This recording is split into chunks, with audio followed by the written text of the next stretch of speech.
to Chess4Unity's third Saturday event. My name is Vincent, and I will be trying to win first place, like always, in this tournament. I hope everyone will have a great Thanksgiving, and yeah, hopefully play some chess during that time. Yeah. Let's see. So the tournament's gonna start in roughly 1 minute. So let's just hang on. Okay, so I will be first seed, and then there's Hdi Chess number 2, Smitten Lava number 3, Will Low number 4, Alex 2012 number 5. So good luck to everyone. Hopefully you guys are enjoying the weekend. And yeah, school isn't so busy if you have school. Okay.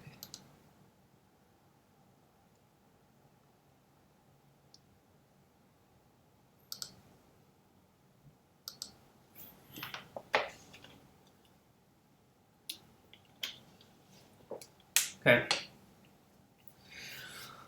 Let's go and learn something new. And if you guys want to know more about Chess4Unity and our events, be sure to visit chess4unity.com. Okay.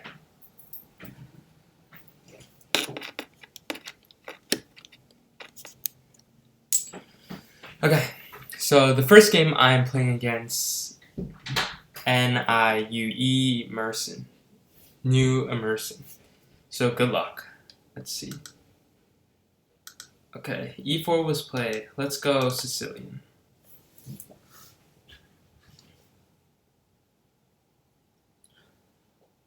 Okay, so this is one of the most popular openings in chess.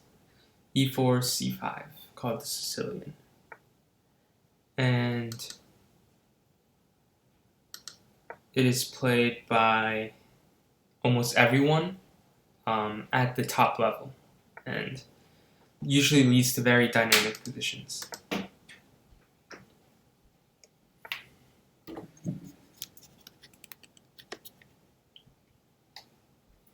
Okay. e5, there.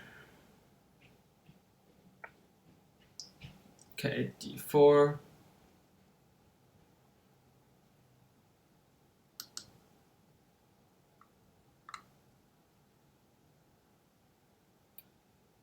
Let's go takes.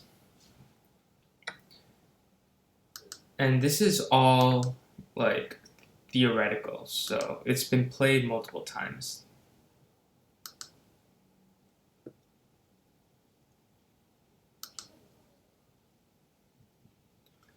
Okay, let's see what we do here.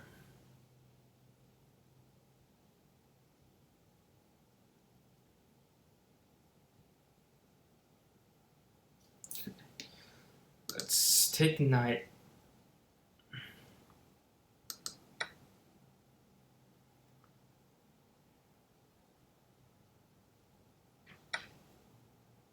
Takes. Okay. Bishop b7.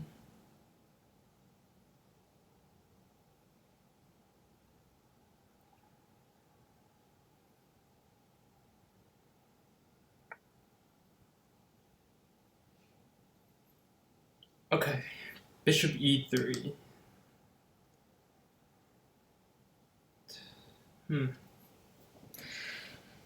How do we proceed here? Let's go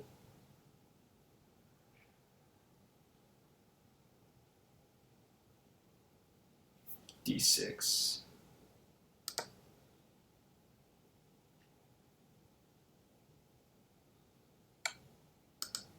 There, I'm gonna go knight d7.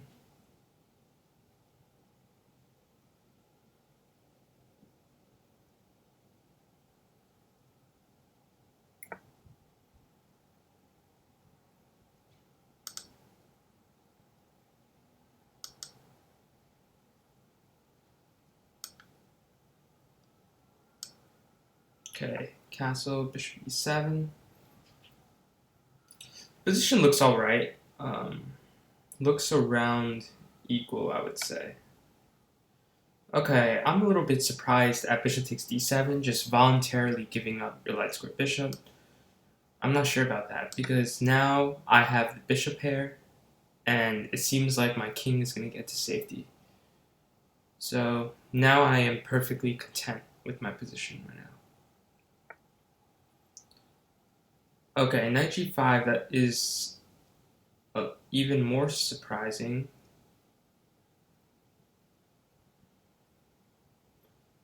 Okay, looks interesting though.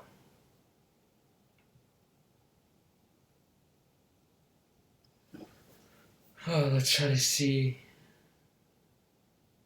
what we can do here. Okay, I know I can play d takes e5, d takes e5, trade queens, and play h6, and I should be a little bit better because of the bishop pair and the better pawn structure. If I play h6 here, queen h5, okay, g6 doesn't work. Yeah, let's go h6 first. I don't see why not. So, if there's a threat that my opponent has, I don't see it.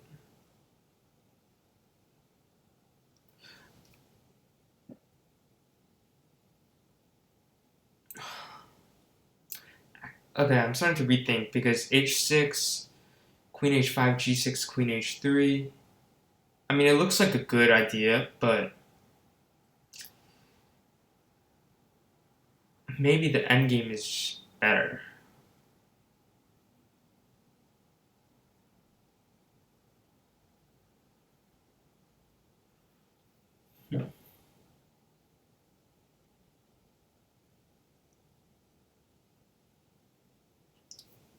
Okay, let's go.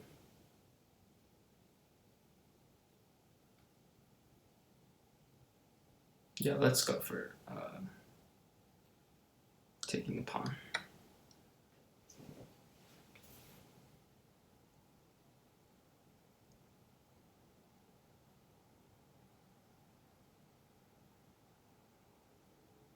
Okay, I'm expecting d takes e5, but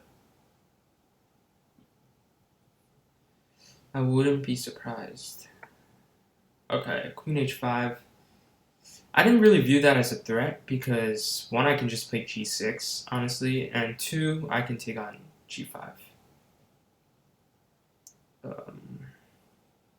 Yeah, both look good, honestly.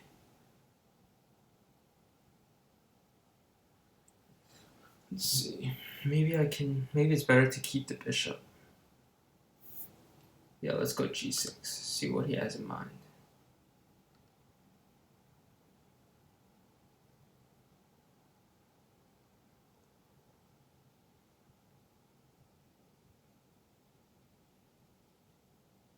Okay, g6, queen h6.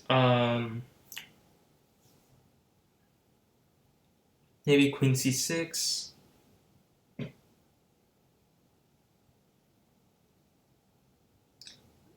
Okay, knight f3, right?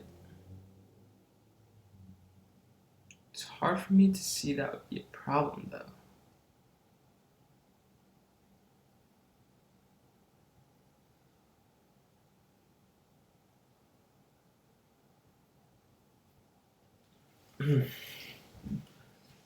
I feel like this is an important decision, so I'm going to spend a little more time here.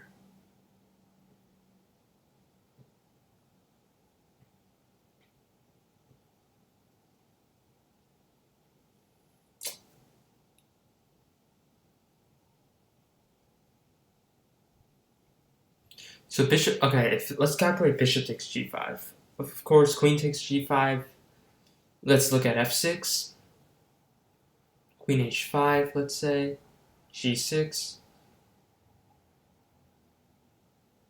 Queen h4. Yeah, I don't think the advantage is that big there.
Okay,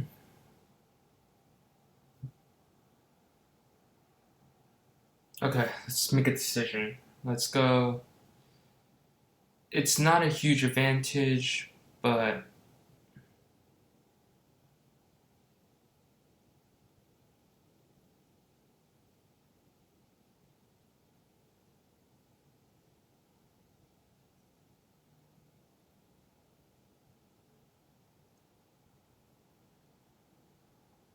okay, let's go g6.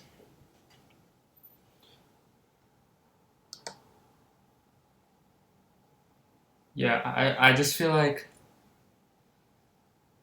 keeping the bishop pair offers more chances, even if he manages to win back the pawn.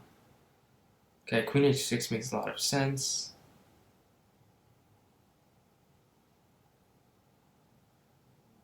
Now bishop f8 I was considering. Just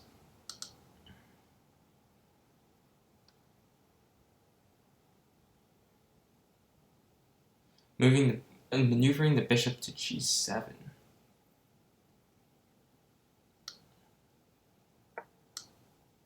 Let's go there. Where on g7, I like it because the pawn is defended. And I could play h6 and think about castling.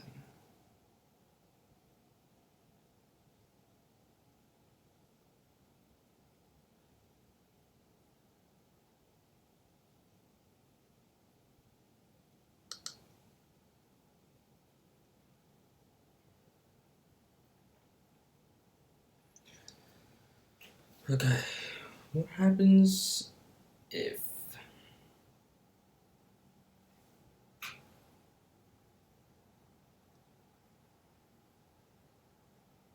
Okay, maybe queen c6 also looks very interesting. No, queen c6, knight f3, bishop e7, queen h6 is very annoying. Yes, I am spending way too much time here.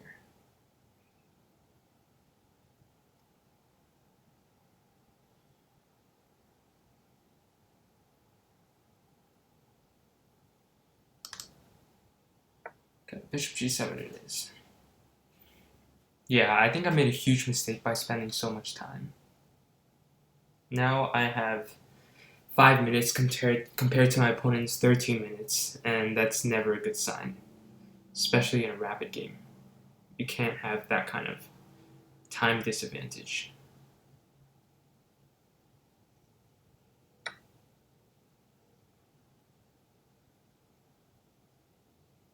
Okay, knight takes h7 was played, which I thought about, and it struck me as quite an interesting move.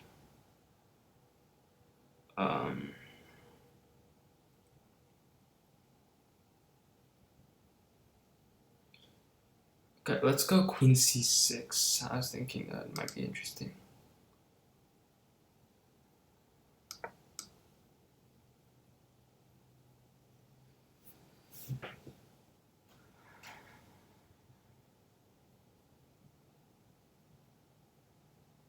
The good thing about this right now is, okay, I'm attacking c3 and g2, right? And this knight is temporarily out of place. I can't queenside castle, I wish I could, because this queen is covering this d8 square. But I think I also have time to fight for the initiative due to the knight being out of place.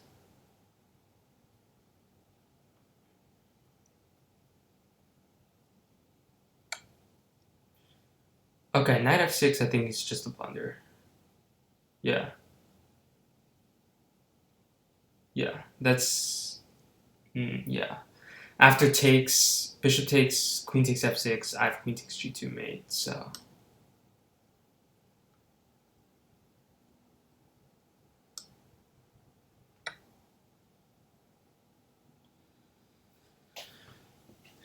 Yeah, and if he doesn't do that, then you just lose a piece.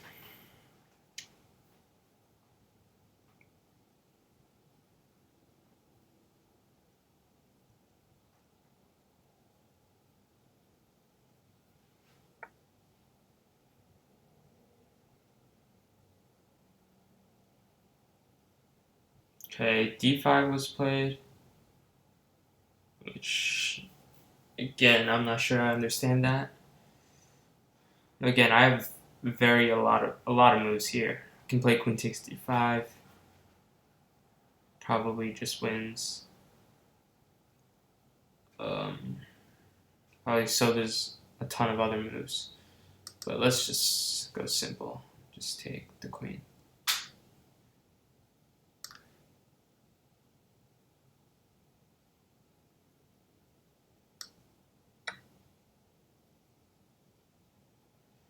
Yeah, I don't like this. This is glitching.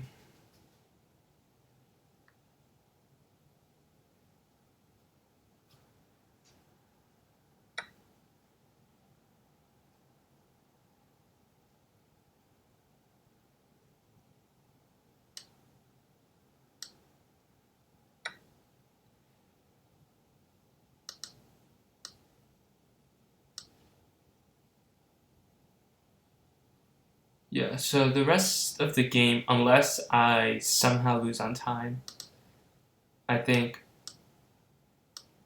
it shouldn't be very difficult. I am right now up a piece and a pawn with 2 bishops. So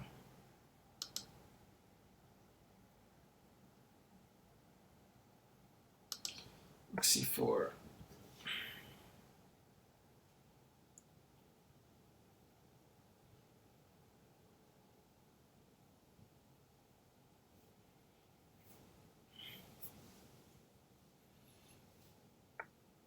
Rook c1. Let's just castle queenside.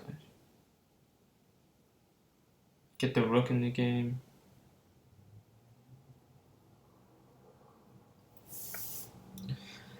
f4 was played, which,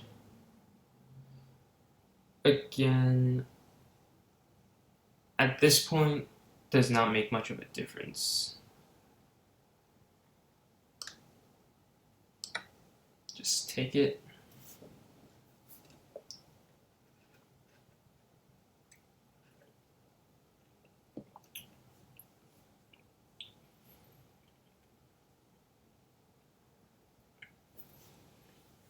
And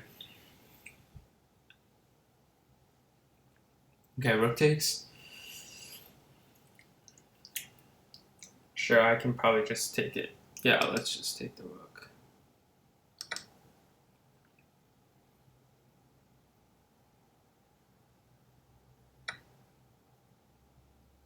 Let's go rook d3.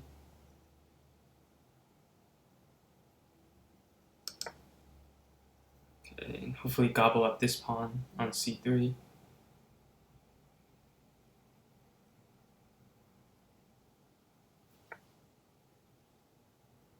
Okay, that's interesting. Takes. And just move the king because this rook is attacking the bishop.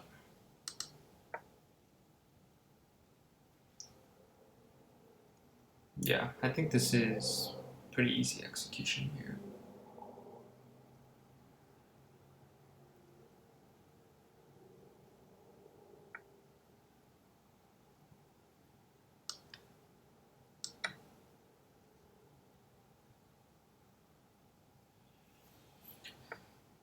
Okay, a4.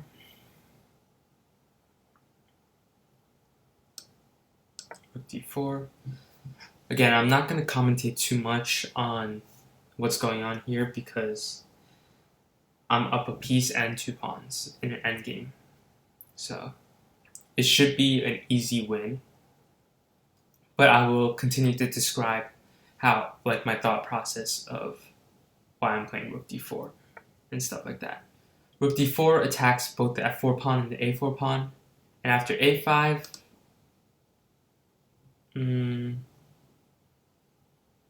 yeah, really I could just take. Rook a1 attacking the a5 pawn, just push a4. This rook guards this a4 pawn, so now this is hanging as well. Okay, Let's eat this pawn with check. Bring the rook here.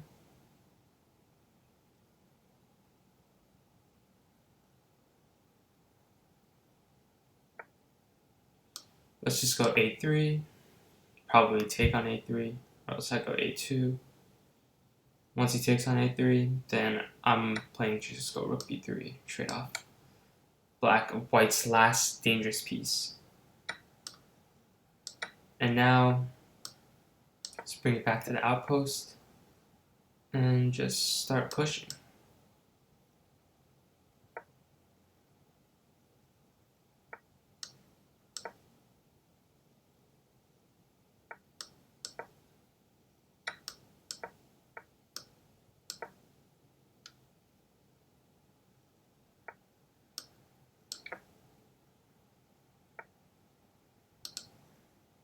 Check.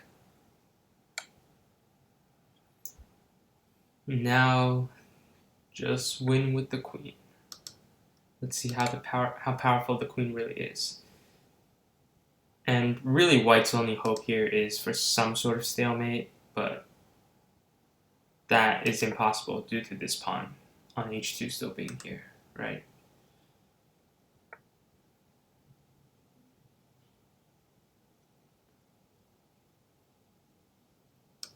Okay, queen b3 check. And king a5, queen a3. Okay, checkmate. Good game, New Merson. You played pretty well until the knight f6 moment, so yeah, I would just recommend, if you're listening to this, just be a little more careful there.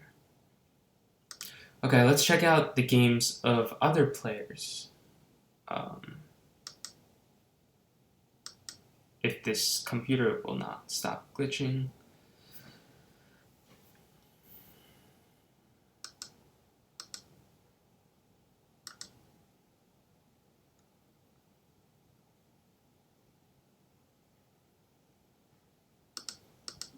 Okay, sorry guys, it's just really...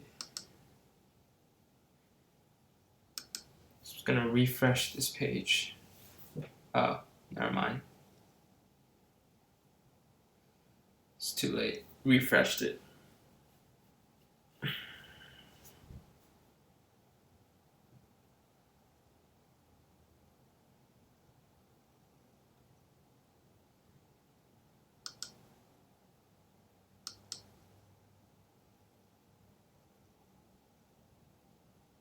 Okay, I honestly don't know what I'm doing right now.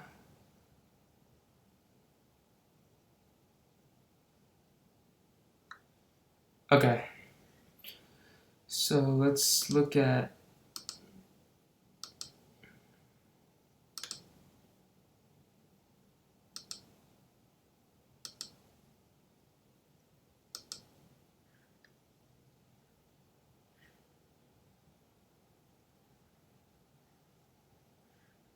wait, am I still in the...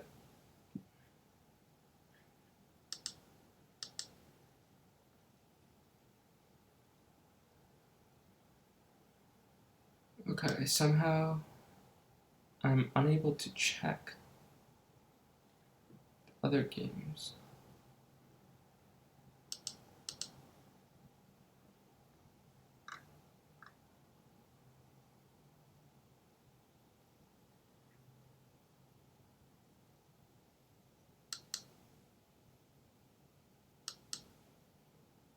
Okay, yeah, this computer is really glitching hard. Let's go back to live chat, see if we can go back in.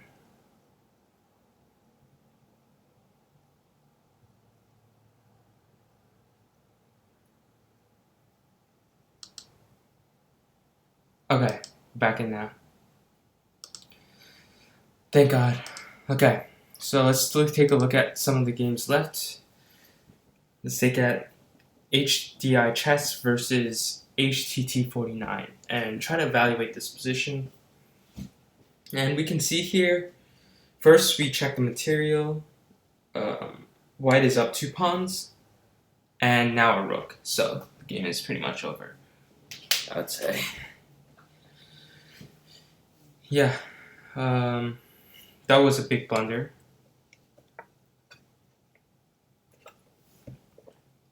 Expectedly. Resignation. Okay, let's take a look at another game.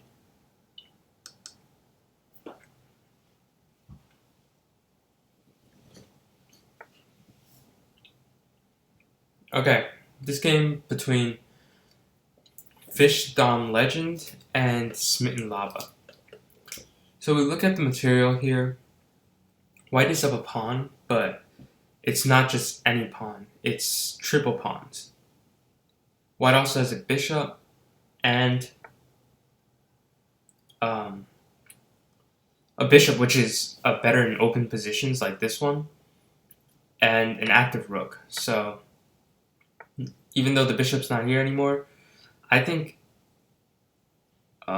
this should be pretty easily winning for white.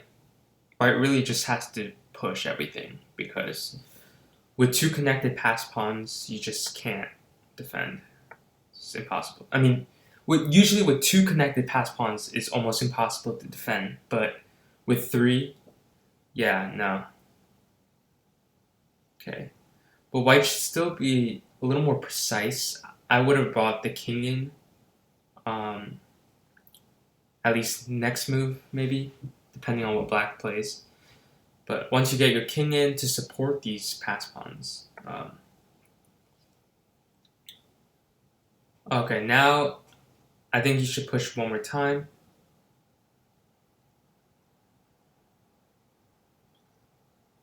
Yeah, push one more time and bring the king in. A6, king b8 is forced. King f2. Right, and white can just take his time, honestly. Actually, white has to be a little bit careful because you don't want a situation where a pawn ending arises. Okay, because then white really has to calculate what's going on. For example, if king b8, right, which is what is expected, now black has an idea of going king a7 followed by rook c6, rook takes a6. And once you get into a pawn ending, black can try to create a connected pass pawn on the king side. And you'll have to make sure that doesn't happen, because if it does, white can't win. So I'm curious to see how white proceeds here. I think you could have also considered going rook d1, rook d7, and just eliminating some black pawns. Yeah, so this is what I was talking about, this kind of situation. Okay, but here is like, this is not so clear to me. Okay, now it should be a draw because both sides can't make progress. Black can't do anything, obviously, but white can't do anything either. He can't get in. Yeah.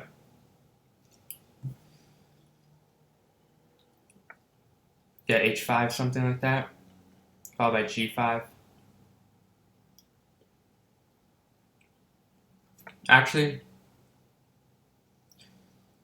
yeah, now g5, I think, should be good.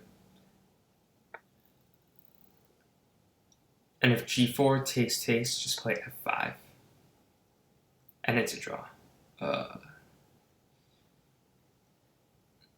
Okay, you have to be a little bit careful. Make sure there's no queen ending that you're going to lose, but... Okay, even if just h4, I think that should be a draw, honestly.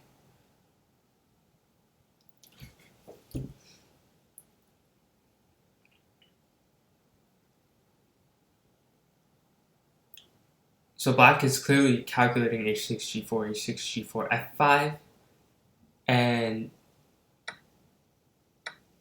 oh, plays this. Okay, f5 takes king e5, f4, king d6, f3, c6, f2. Okay, black promotes in that case. And if king e5, okay, if king d5,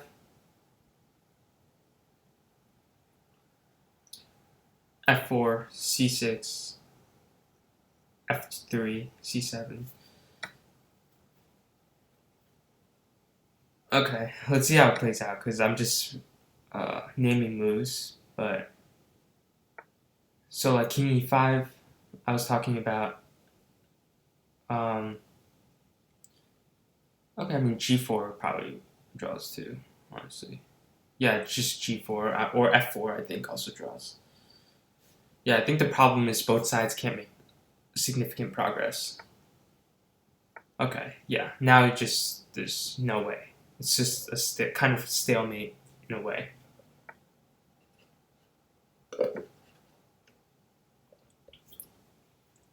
So good defense by Smitten Lava to draw that losing position.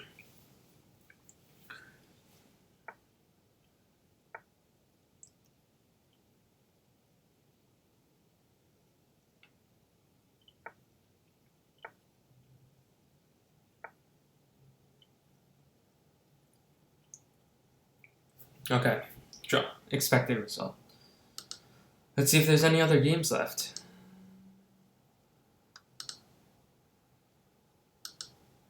Okay, there's one more game left between SYDK and EEEC2. And this should be winning for white. Mainly because, oh, what was that? Yeah, I don't know about that move. I think it just made it much harder to win. Now it's...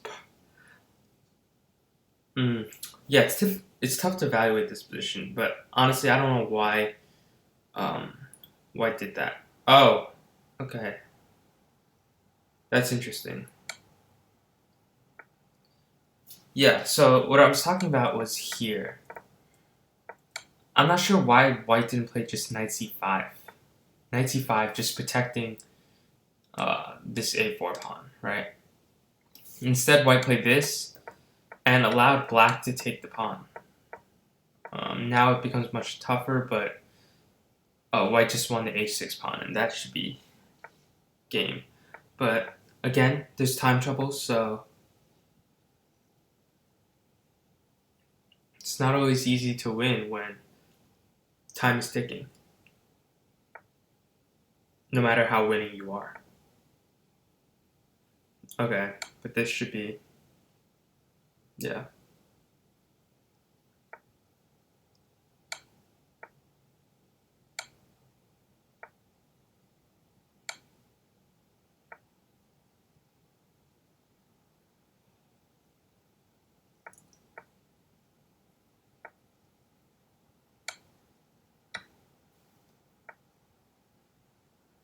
f4, h4, fine.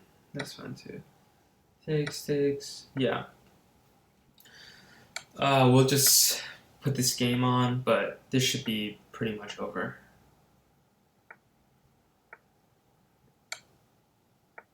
Unless there's a lag, of course. That's the thing with online chess, you know. Sometimes there's crazy ways that you can lose.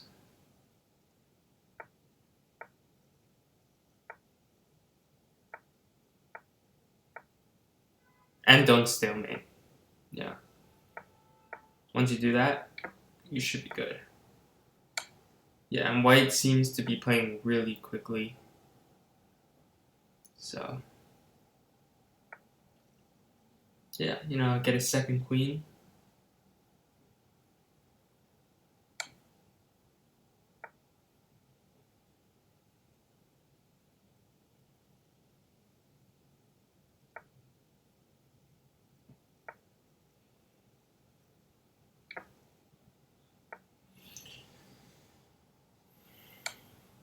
Check. checkmate. Queen h6. Okay. Or like a million other ways to checkmate. Okay. So that was a nice win by SYDK. So that concludes round number 1. So now, who's my opponent this time? Skilled Saber. Good luck. Okay.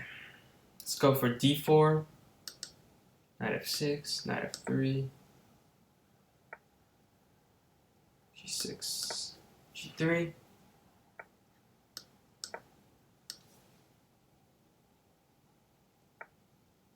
d5, okay. d5, let's go c4.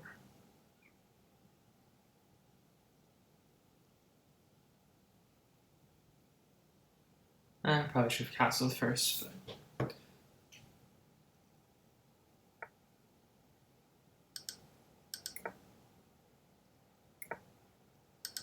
Okay, let's go knight e5.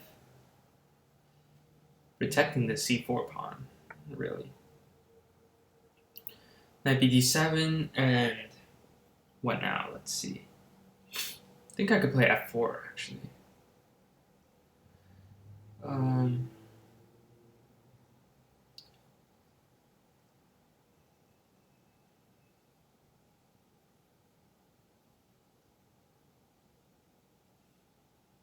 Yeah, let's go cd5 first. See what it does. If knight takes e5, d takes c5, knight takes d5, I'm thinking of f4, but now I'm thinking again.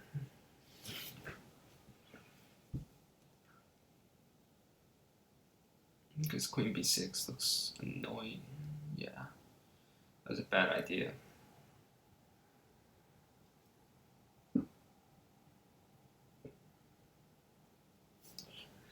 What else? Like e4 maybe? Yeah, let's go e4.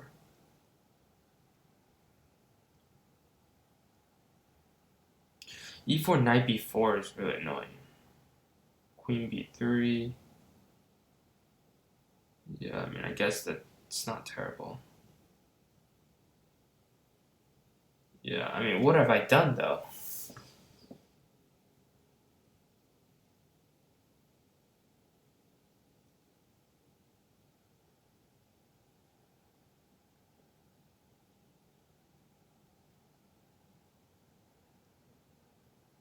Okay, you know what? I'm gonna say...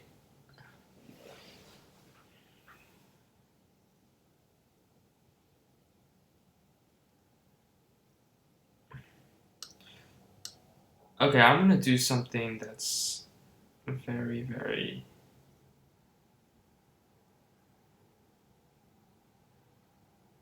Okay, I want to give up the bishop pair right now with bishop takes d5, but everything tells me that that is not a good move.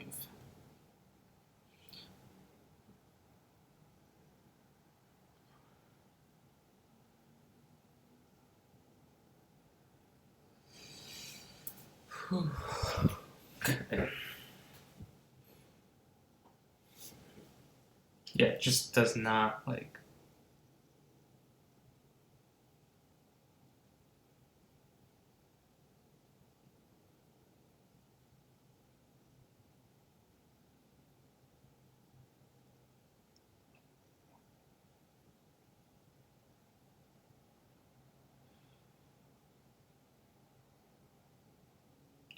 Okay, I'm just gonna go f4. I think... Okay, I'm gonna have to give up my bishop. Light square bishop, dark square bishop, but... You know... It's not ideal for sure, but...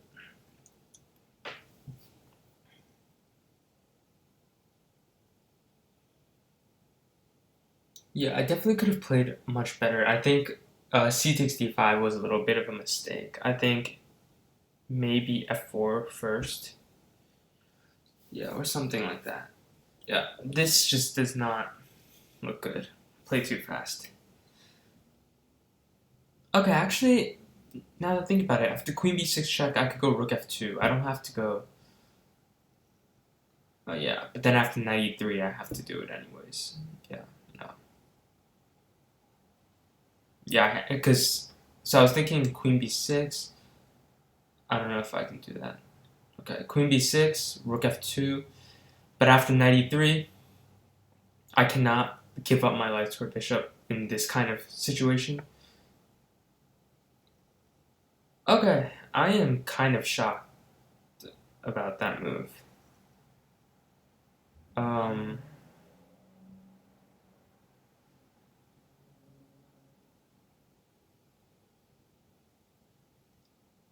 Yeah, that does not look like a scary move at all.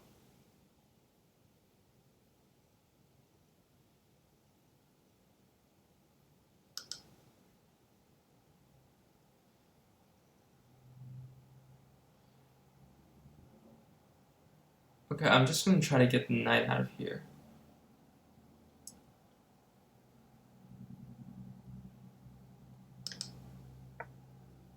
Queen b6, I'm expecting, or knight b4.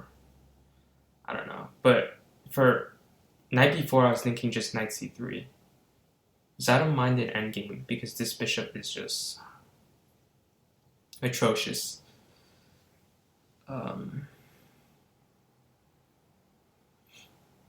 Yeah.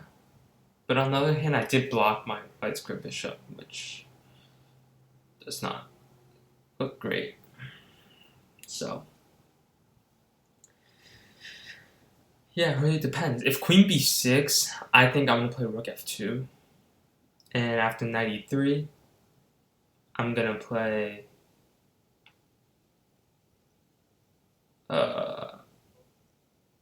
bishop takes e3, queen takes e3, knight c3.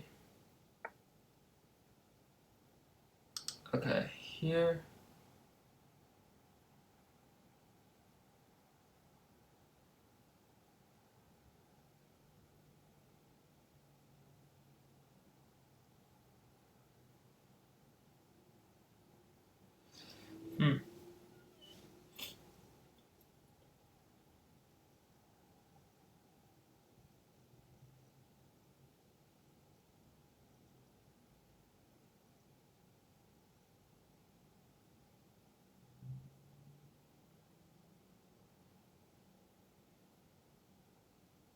Okay, knight c3. If queen b6, rook f2, rook d8, queen e2, knight d3, bishop e3, in between move, that's important. Or, okay, queen b6, king h1, and that line probably works even better. Yeah, without the rook on f2, which is not an advantage. Okay, like I said, I don't really mind giving up the light square bishop. Dark square bishop, I mean. Yeah, I feel like that's not as big of a deal.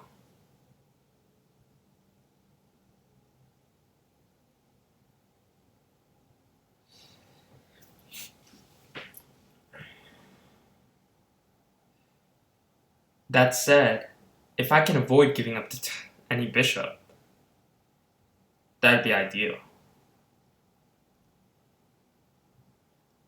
Okay, queen e2 looks good. Originally, yeah, queen e2, and if queen b6, I have bishop e3, which I just saw, because queen takes b2, this d3 knight is hanging. So, yeah, and if he takes my bishop, again, I don't mind giving up the bishop, because I do have more space.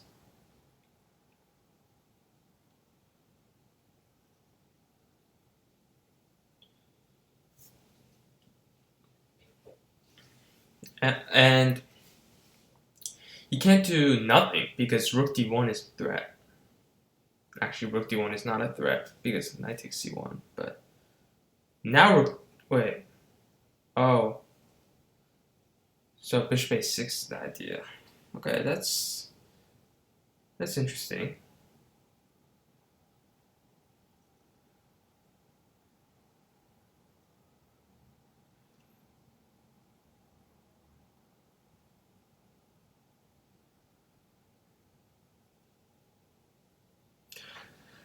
Okay, this is an...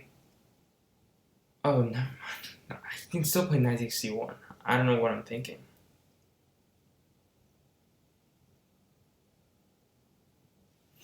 Yeah, no. Just bishop e3. Yeah, it's not that big of a deal.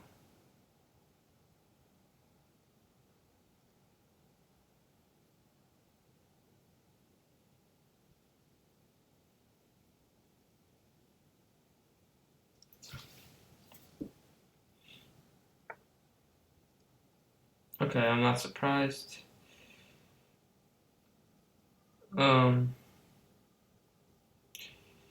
Okay,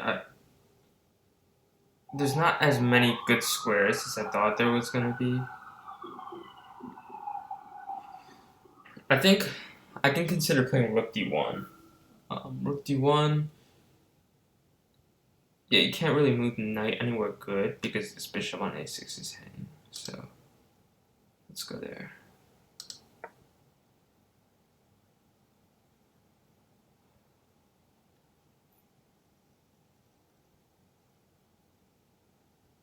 And another idea is to... Never mind. But if he plays like c5 or something, I can think of playing a4 and knight b5. Just covering this diagonal, because this bishop's really annoying. And I think it's a really nice idea what Skilled Saber did to get the bishop out this way. And it's very nice timing. Because a move earlier, a move later, it probably wouldn't have worked. So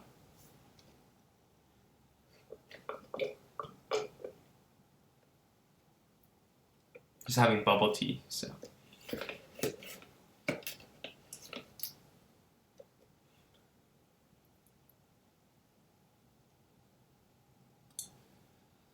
Yeah, I think c5 is the best move here. Because after c4, you kind of establish this knight on d3, which is very difficult to remove. And quite annoying, too.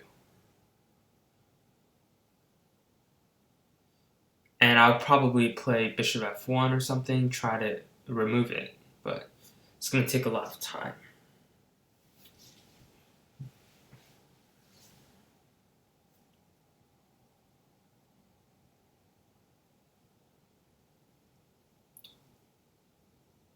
Let's see what my opponent comes up with. And really, actually there's not much choice, because I'm threatening bishop f1. And if I could get him bishop f1, I'm just winning. Because... Okay, I'm so genius. Never mind, I'm not winning. But...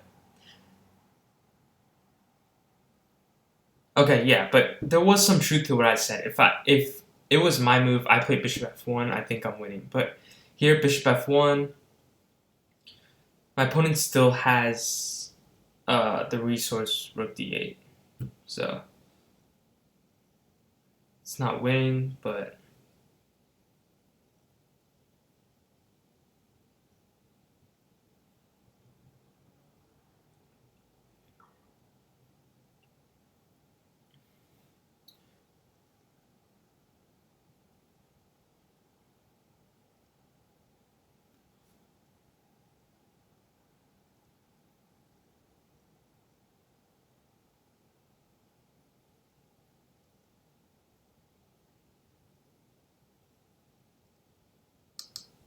Okay, let's go bishop f1 anyways. I feel like that is a good move. Either way.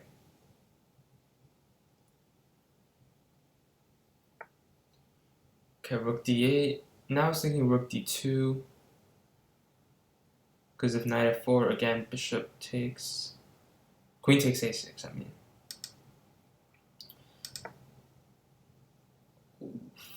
Does he have 95? Rook takes d7. No, yeah. Wait. Holy. Okay, knight takes e5, rook takes d7, queen bishop. Oh, rook takes d8. Yeah, okay.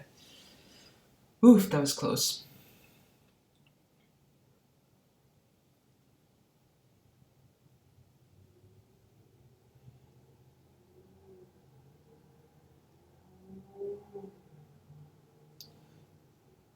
Yeah, I have a feeling my opponent's trying to avoid playing c5, c4 because he wants to keep this bishop on a6 alive. But I definitely wouldn't. If I was black, I wouldn't really care because. Okay, c5 was played. Makes sense. See, now I really don't want to allow c4. So I'm thinking even of playing b3.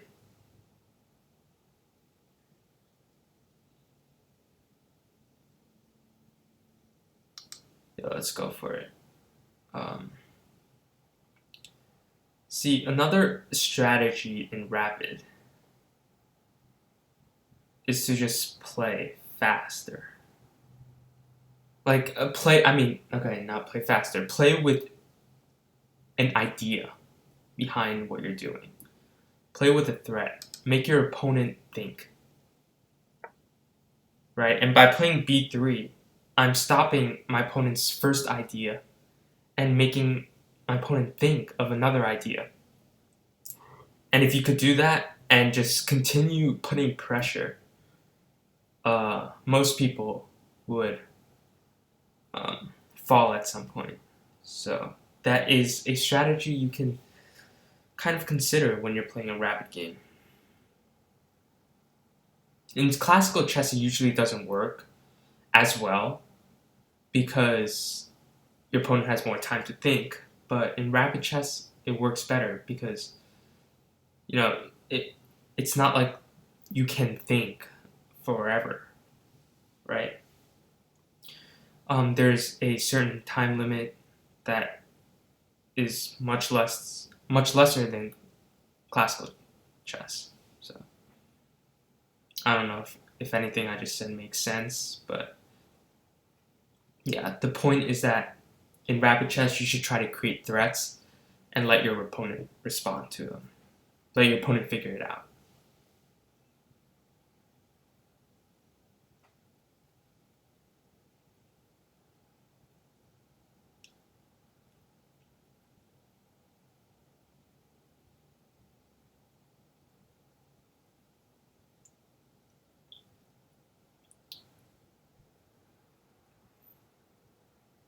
See, now my opponent has to calculate what will happen, like how you can prevent rook a d1.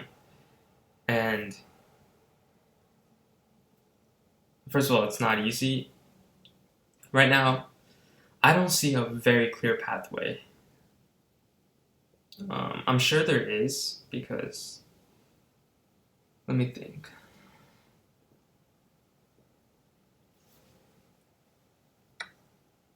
Oh, knight takes e5. That is pretty shocking. Oh, maybe it works. Wait. Okay, I have to calculate this. Okay, so queen takes a6 is pretty much out of the question because knight f3, right? So if queen takes a6 is out of the question, basically I have to play rook takes d7.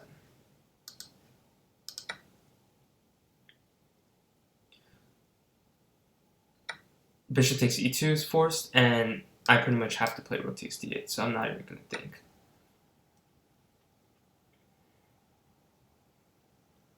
Ooh. Okay, I see. Knight f3, king f2, rook takes d8. Ah, I think my opponent wins a pawn there.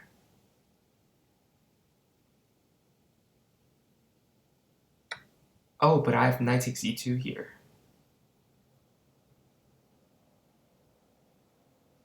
Yeah, that. Oh, I might actually have knight takes e2 here. Well, hold on, let me think. Oof. This could be key. A very important moment. Okay, let's calculate bishop takes e2. So if bishop takes e2, my opponent plays bishop takes c3. Right? And I play rook c1. So what's happening there?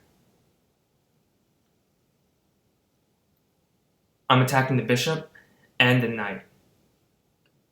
And no matter what, even if my opponent attacks my rook, like bishop d2 for example, I can take on f3 because my c1 rook is defended. So based on that logic, I think this should win. Unless I'm missing something dramatic. Which is possible. Rook c1, like I said, I'm attacking this bishop, and you have to defend it somehow, right? Okay. Oh, I just saw a move from my opponent that I think he missed. Knight d2 looked like it saved the day. Because here, king takes f3 just wins. I have the bishop pair.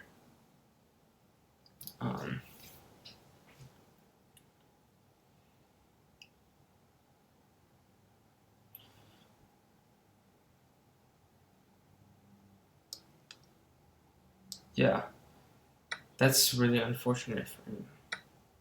Okay, I still have to execute this. Not like really easy because he does have a pawn as compensation, but this should be technically winning.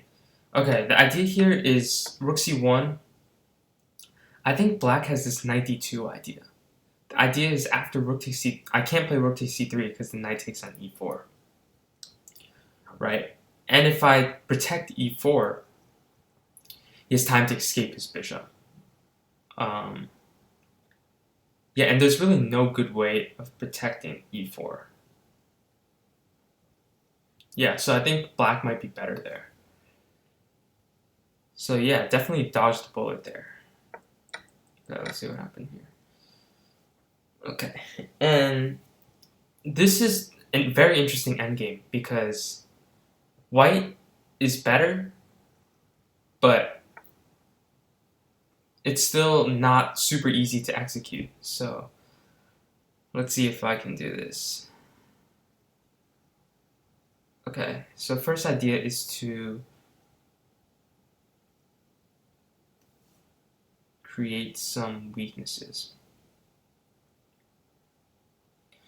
Okay, let's go bishop e3 first.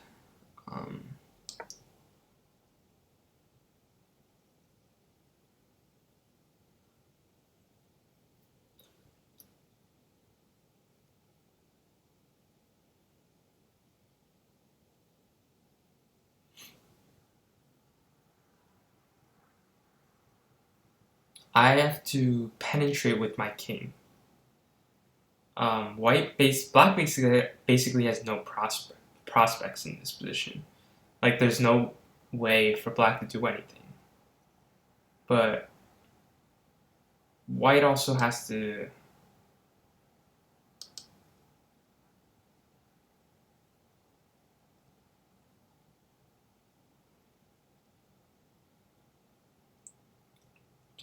okay, let's go g4.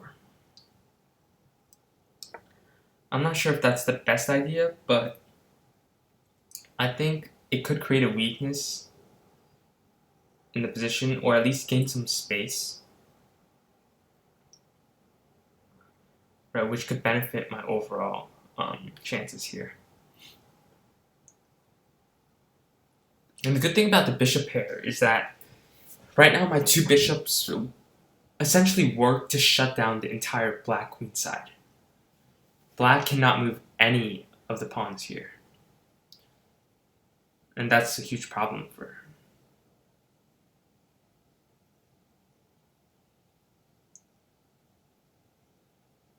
Okay, it's interesting. So what he's doing here is trying to trade as many pawns as possible, and I need to start playing faster. Okay, and I am gonna accept trading these pawns because I think it creates weaknesses.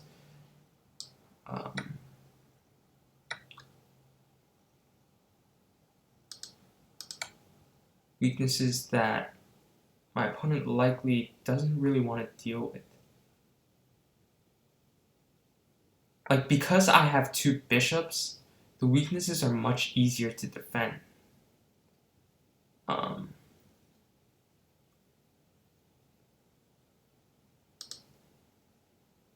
Okay, honestly, I don't know.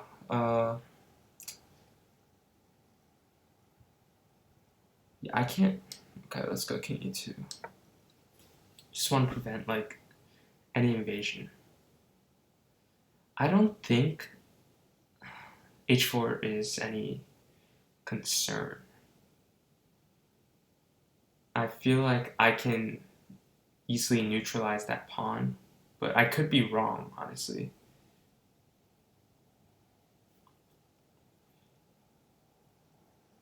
Because it does give... Okay, yeah, I think... Yeah, no. That can't be a concern. I feel like I can win that pawn back.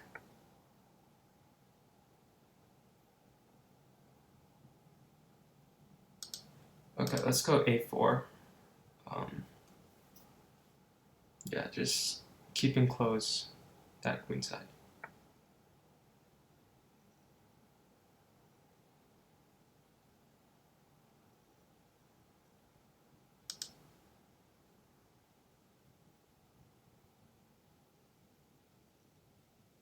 Okay, let's go bishop d2.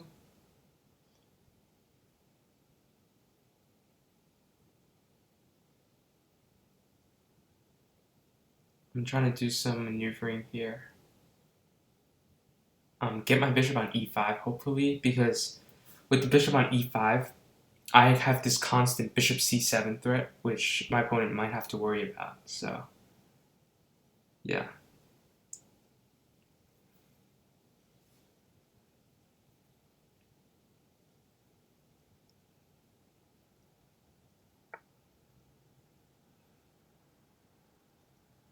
Okay.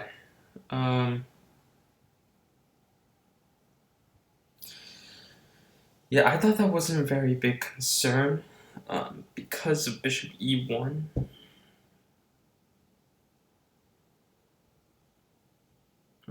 But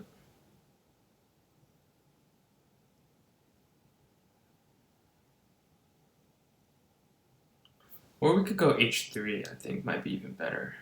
Just preventing my opponent from going h3. Now bishop e1 is a threat that could win the pawn.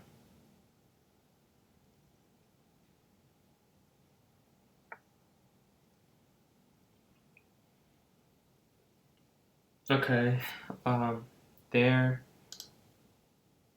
I'm just gonna go bishop e3, attacking the rook, and now bishop f2 is a threat as well.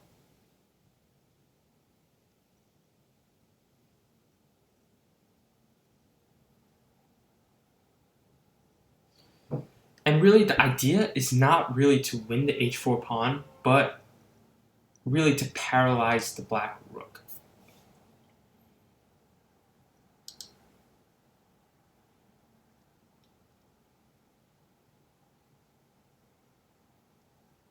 Because I'm sure a black rook or king, as a matter of fact.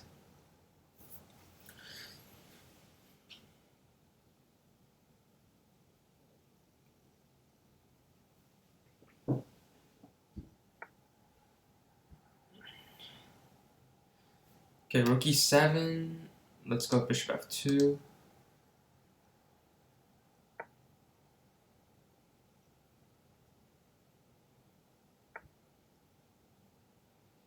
Okay, king h5 was played. A little bit surprising, I have to say.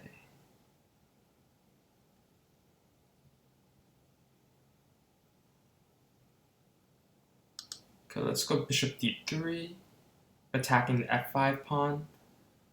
Oh shoot, I'm low on time. Yeah. Okay, I gotta play fast now.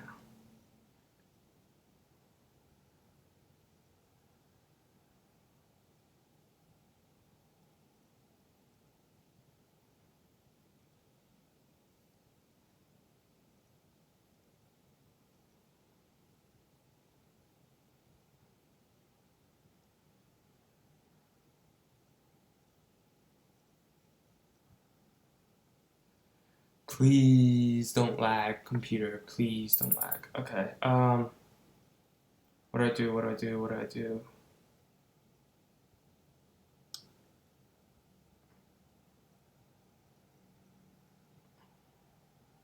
Okay, you know what? Let's go takes, right? And then bishop d8.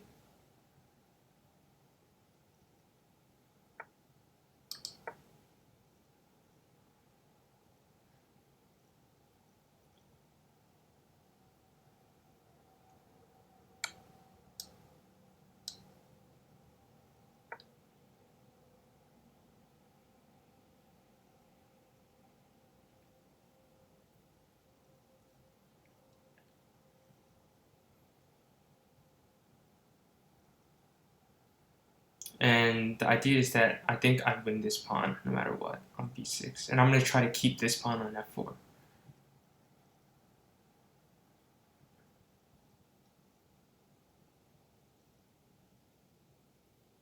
Shoot, I am dangerously low on time.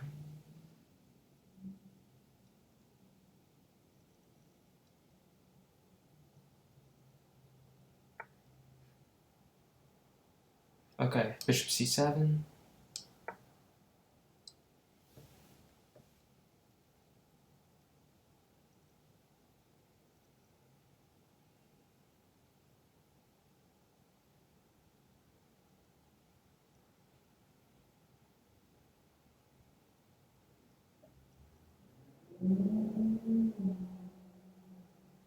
Now my idea is king e2 next. After king e2, I'm gonna take the pawn on b6. Yeah, king e2.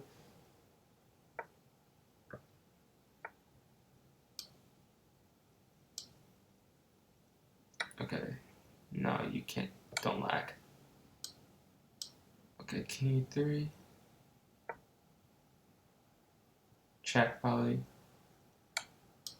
Right, king d2.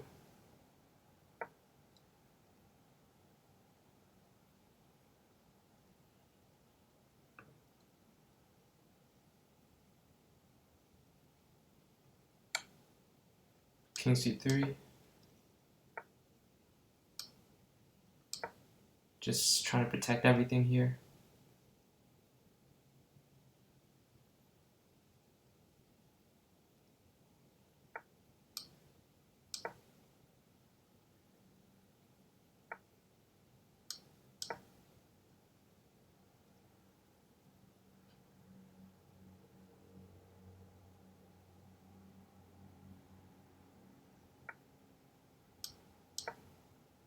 Okay, that was a dumb idea. Go there. Takes. Check there. Okay. There. There. There. There.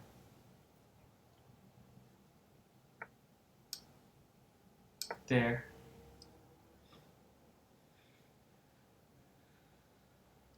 Okay. This is why the bishop pair is so strong. Like you can see how it's completely dominating the position.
Okay, close. If I played f7, it would be stalemate, so it's kind of funny.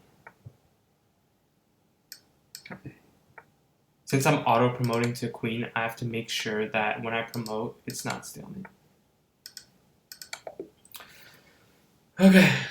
That was a great game. Stressful, it is. But we came away with the W. So I think that was the last game. So that was well played by Skilled Saber. Okay. My next opponent, Zach HKL. So this is round 3 already. And there's a total of 4 rounds, I believe. And I have 2 points so far. 2 for 2. So hopefully we can continue that streak.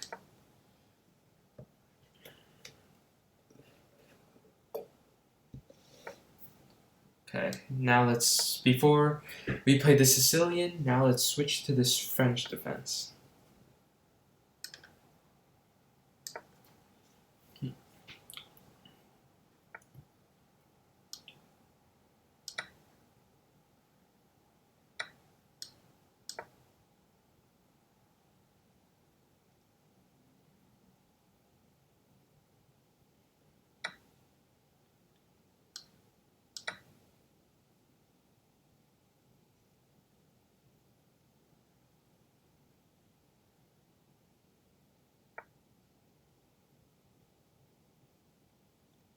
Okay.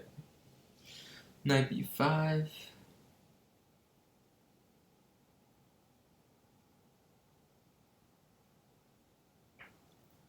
Oh. Yeah, I think I go queen d8 here.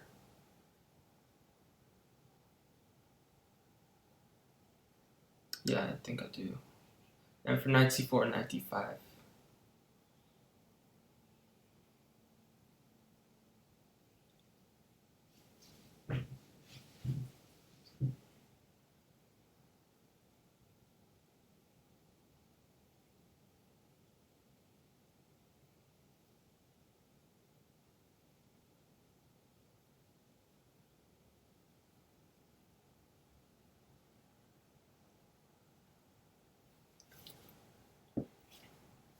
Okay. Yeah, I think this is still theory. Okay, I have to play a little bit faster this round because honestly, last round was not my favorite experience.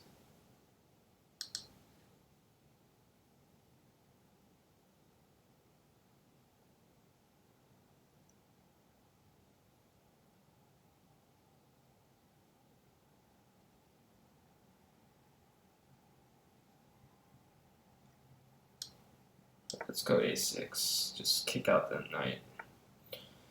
Knight is quite annoying, to be honest. Knight c6.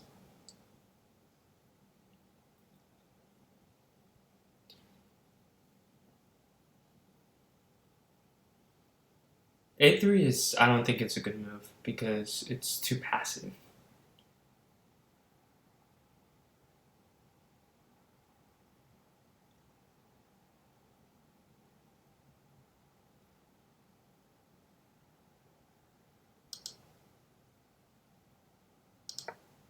Let's go knight e5 here.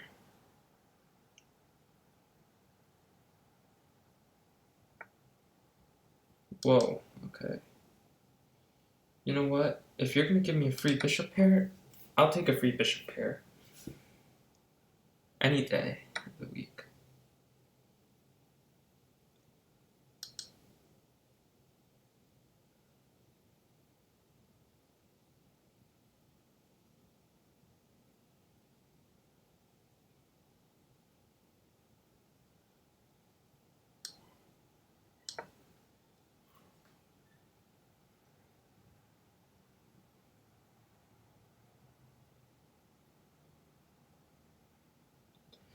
Yeah, I think the thing about White's position here is the pieces are kind of awkwardly placed. Yeah, this knight on e4 and the knight on d2 makes it a little bit strange, I would say. Okay, so I just castled my king to safety, and yeah, I don't mind trading queens, honestly, because of the bishop pair.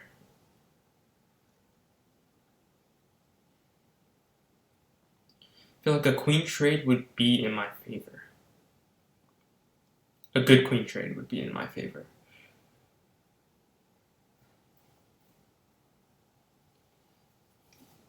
But I also don't mind not trading queens, so if knight b3 or something is played, like right now, I think bishop d7 makes a lot of sense.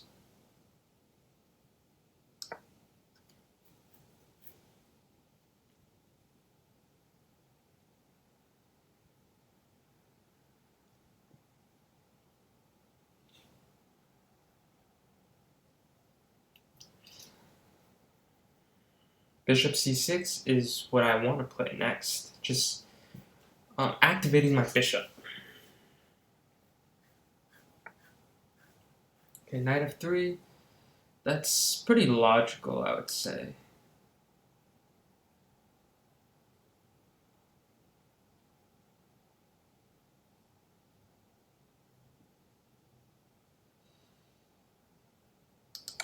Let's take it and go with bishop c6. So right now, pawn structure, I would evaluate as equal. Like, we both have good pawn structures, right? We both have pretty active pieces, but I would say the difference is the bishop pair. That's what's giving black a bit of an advantage right now. And the bishop pair is not the kind of advantage that will win you a game immediately, right? It's not a short-term advantage, like a weak king. No, the bishop pair is more of a strategic long-term advantage, and it has that long-term effect, positive long-term effect that we want. So let's go queen d5 because I want to play f5.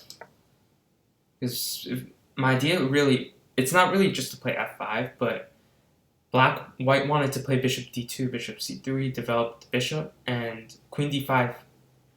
I'm threatening f5, so you don't have time for bishop d2. So again, what we call prophylaxis.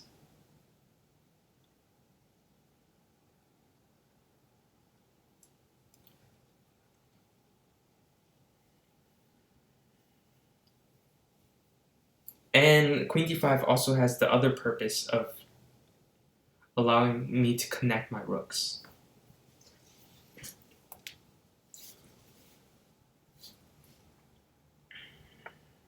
f3 is a good move. Probably you don't really have much choice. Okay, but now again, I can play rook d8. Should I play which rook to d8?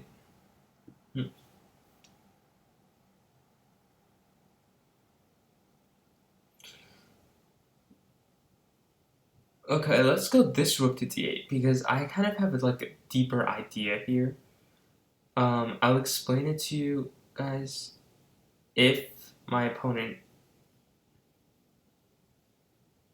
Actually, I'll explain it to you after my move. So.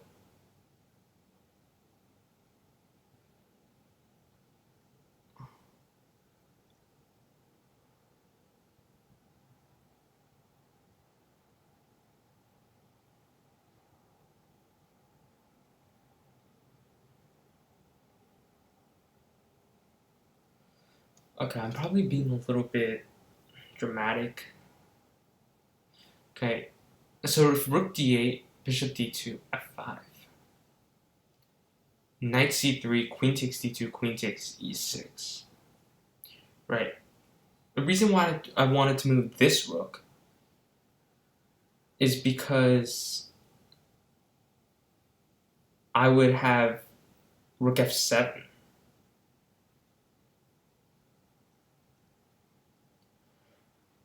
And if white then plays rook a d1,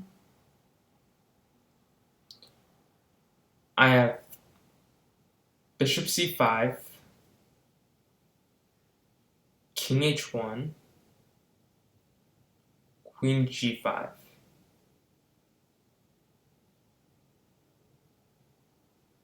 Right, and that looks like it's good. But it's a really long line, and it's easy to miscalculate that. But anyways, this rook a d8 shouldn't be a bad move, so let's go for it.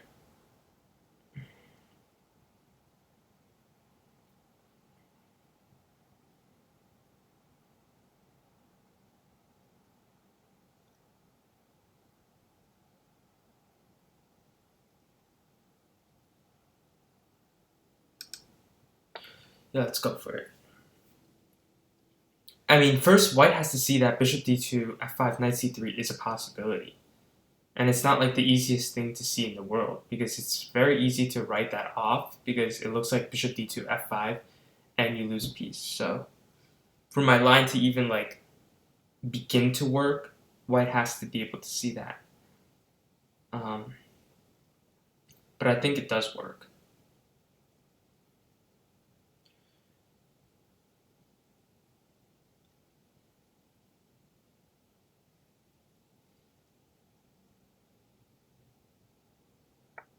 Yeah, more likely something like that would be played.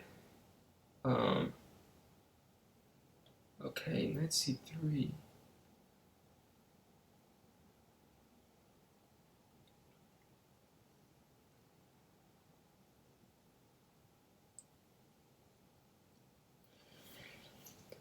Bishop c5, knight takes d5, rook takes d5. No. That's just accomplishing nothing. So we have to find a different approach. Queen f5 maybe. Yeah, I like queen f5. Let's go queen f5. Attacking the f5 pawn, because if the queen moves, bishop c5.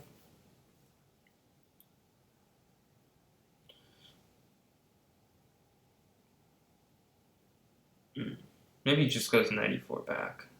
Okay, queen there. The reason I liked it is because I have bishop c5 check. And after bishop e3, I can takes, and take on c2. And if you have to go there,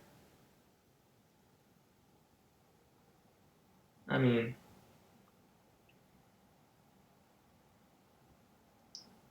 okay.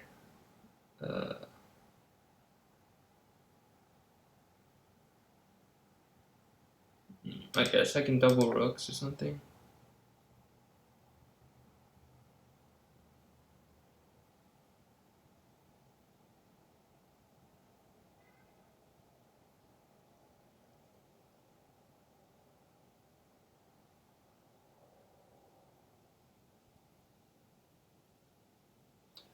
Knight e4, bishop takes e4, queen takes e4 takes, f takes.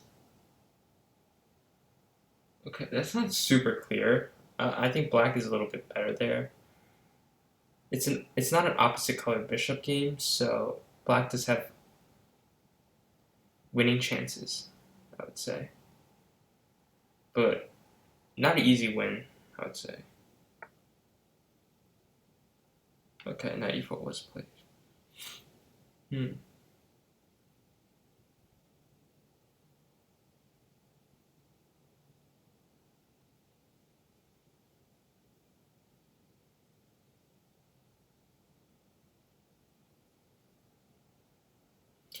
Yeah, but if I don't play that, I don't see how, like, white just goes bishop e3 and, yeah, or bishop d2 or something, and I don't make any progress at all. Yeah, so I'm just gonna go this because I feel like it gives me the greatest chances. Yeah, so that's what really matters at the end of the day. Which move do you believe gives you the greatest chances to continue playing? And I feel like this does give me some chances. I have more active rooks. I have better pawn structure. I have more active pieces and I have better pawn structure. And that usually is enough to justify decisions.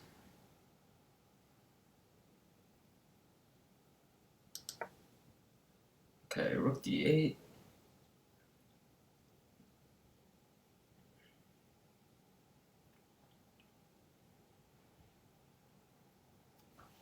I wouldn't be surprised if g3 was played.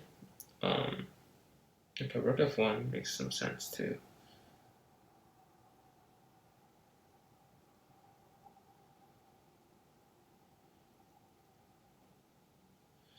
Okay, I think I can play f5 though, right? Can I play f5?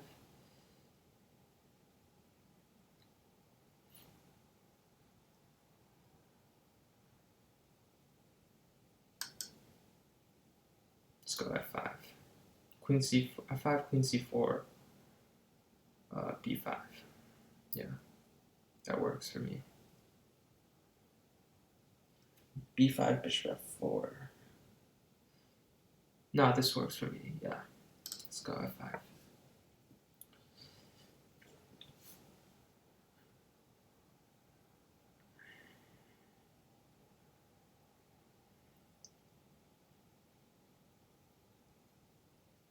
Or f4, f5, queen c4, f takes e4, and just queen d5. That should work. Yeah, really all I need is, I'm just trying to get a good position, a playable one. Yeah.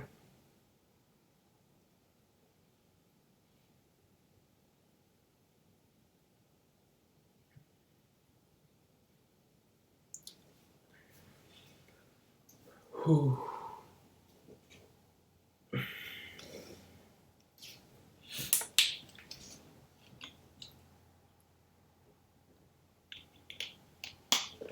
Mm-hmm.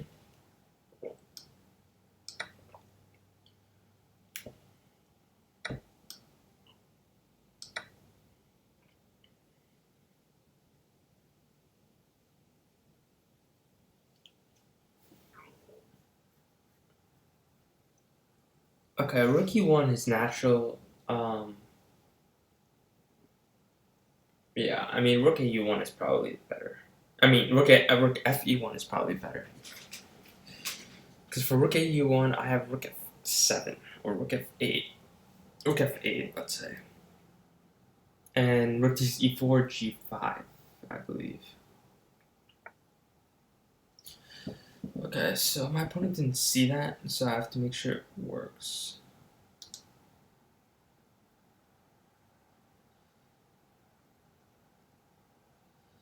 I have to make sure it's my opponent that's missing something and not me.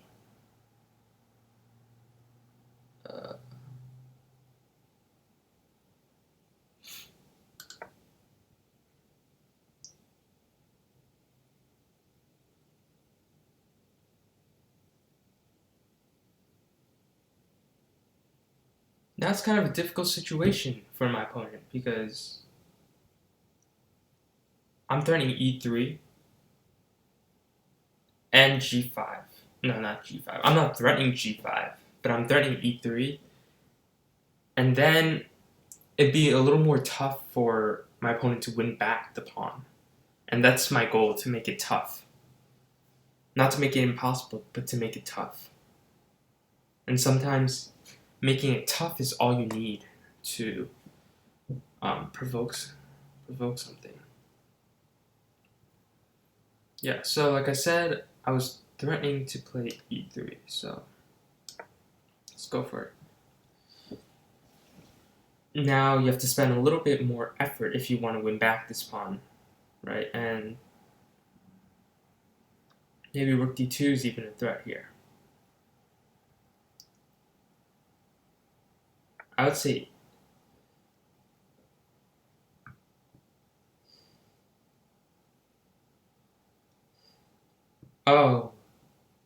That might be a blunder.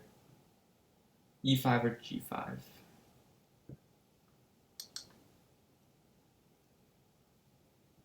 Let's go G5 because that looks cooler.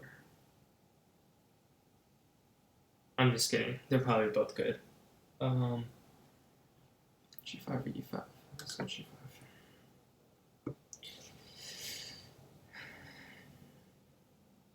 Yeah. See, sometimes all you need is just this small, like, advantage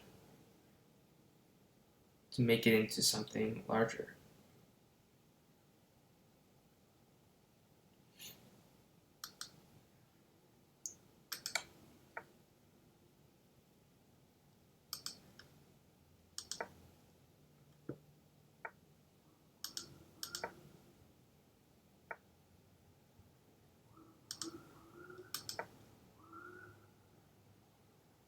Okay, this should be a done deal. Check. Let's go rook c2, d4, bishop d4. Let's take you. Let's go there. Let's go there. Checkmate. Okay, good game, Zach. HKL.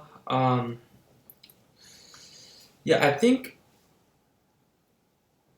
it's difficult to see where exactly things went wrong. But I would say just playing bishop e4 and giving up the bishop pair was an inaccuracy that kind of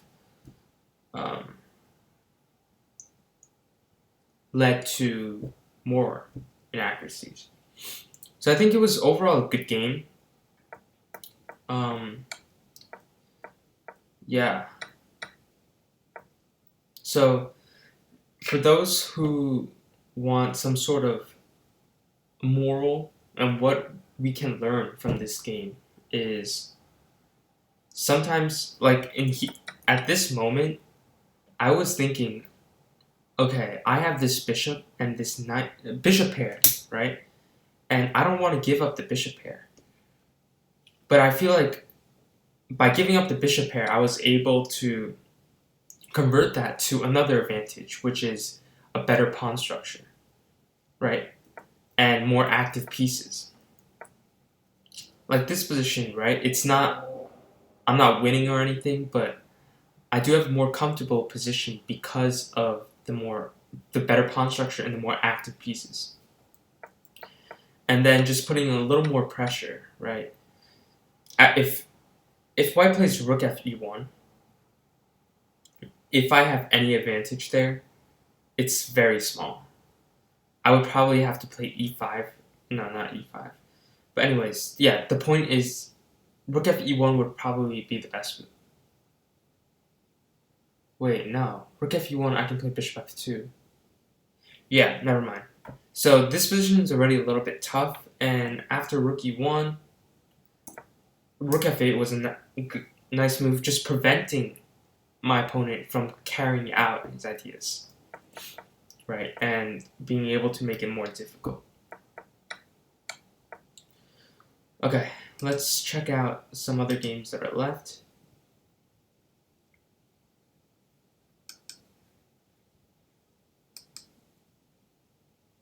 So let's check out Hdi Chess versus Eric Chen.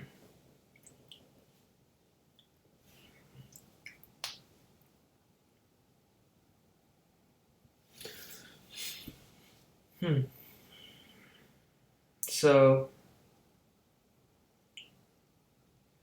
I'm not sure. I would say, because these positions are always very complex. I'm wondering if knight d5 works here. I'm just curious. Or like f takes e6, knight d5. Right, with the idea of e takes d5, e takes d5. That looks very nice. To be honest. Yeah, I think that is the best idea. So just takes first, right? Takes, and then wait. I thought just queen g4 looks really nice. Honestly, I don't know how you're supposed to respond to that. And knight d5 also looks really nice. Okay, I would have calculated more because here, yeah, knight. Okay, I guess what happens if knight f8, knight d5, right? That's not good. So what can we do here? E5, queen e6, anyways. Yeah, this looks really nice, honestly. Black maybe has to give up the e6 pawn. Try to create some counterplay.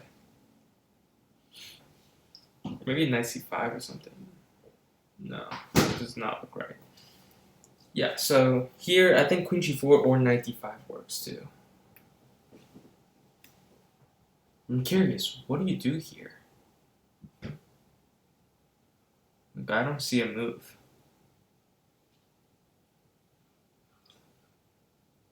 Huh. Can't lose that pawn for nothing. Maybe you just go bishop f6, queen takes e6, king h8, and hope that your pieces are active enough for you to have some compensation. Oh, that's what he did. Okay, that's a nice idea, I would say. Yeah, just you have to give up the pawn. You just need to hope that your pieces are active enough to provide you with some compensation. And I think black does have some compensation. So I think that was a very nice move by Eric Chen.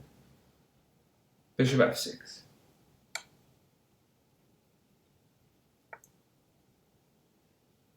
Takes king h8.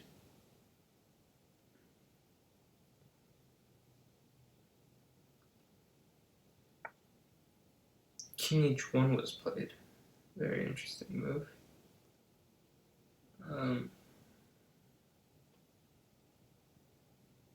Rook e8 makes sense.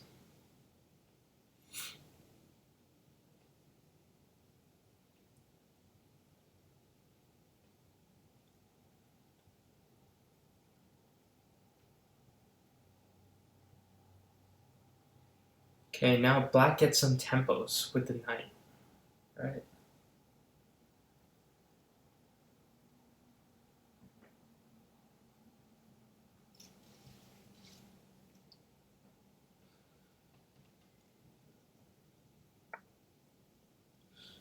Okay, queen f5, rook e5 maybe? No, rook e5 makes no sense.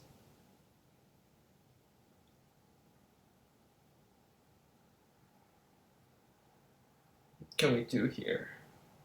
Knight e5. Even knight f8 maybe? No. Okay, here I was considering knight d5.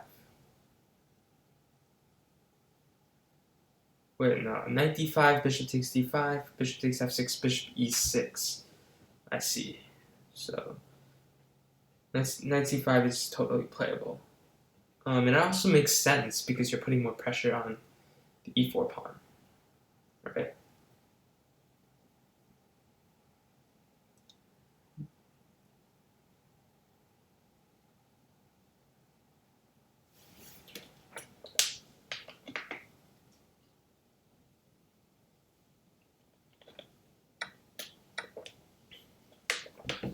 Okay. Now I think black does have very nice compensation. Queen e7 is a little bit strange, but yeah. I mean, it's understandable, I think. What happens now? Maybe knight c4? Knight c4, knight takes e4, right? Bishop takes e4, you can take a million times though. Oof, you're defending that pawn.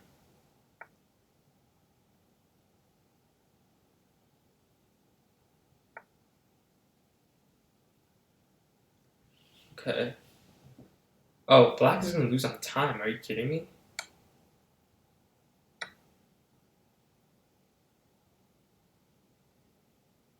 Yeah, that's just yeah. Black is gonna lose on time.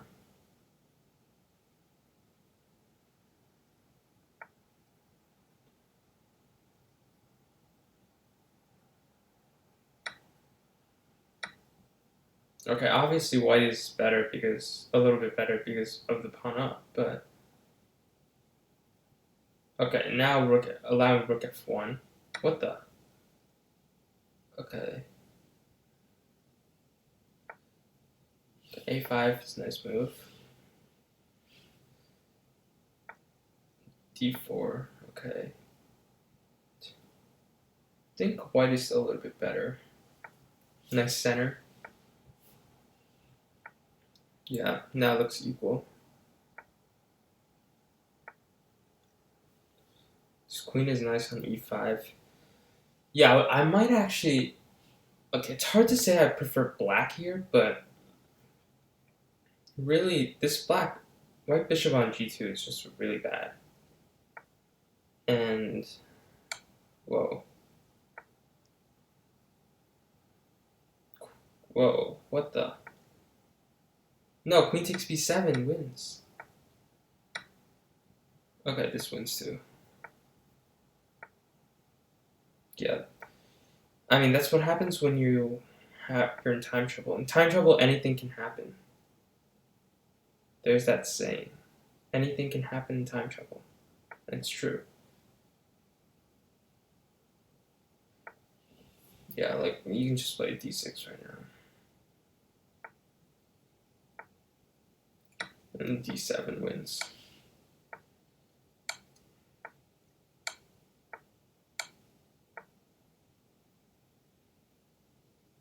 Yeah.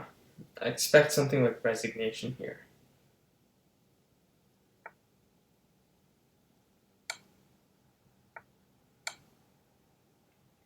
Okay. Wow, this is a nice game by Hdi Chess. Really taking advantage and allowing the opponent to suffer in time trouble. Okay, last round. My opponent is Roger436. Good luck. So let's check the standings at this point, and we see that there's 3 players that have 3 out of 3.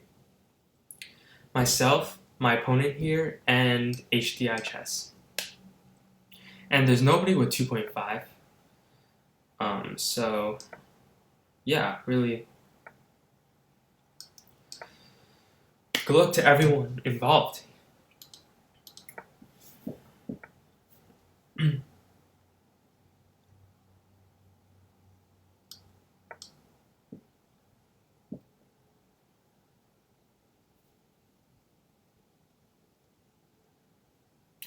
So this line, the idea is to make it a little more difficult for black to play e5.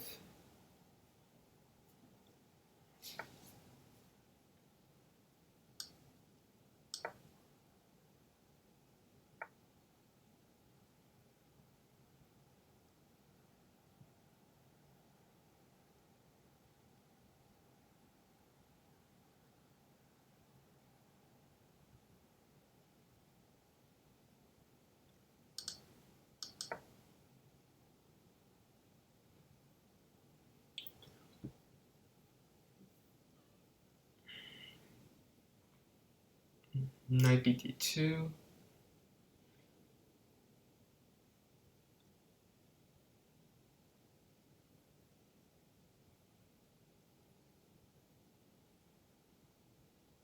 Which might not be the smartest idea. Because knight looks kind of ugly on d2. But I think it's a possibility, so...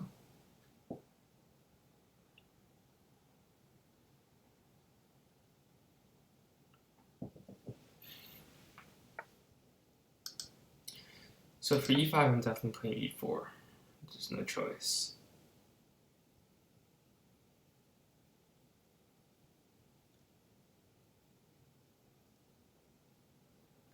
So I expect something like bishop d7 to be played. Okay, bishop g4 is a little strange, because I don't think you want it. Okay, and then bishop d7, that makes sense. Provoking h3, that's pretty prudent. Okay, let's see. I think I can take here. And knight c4. Trying to put some pressure on this e5 pawn.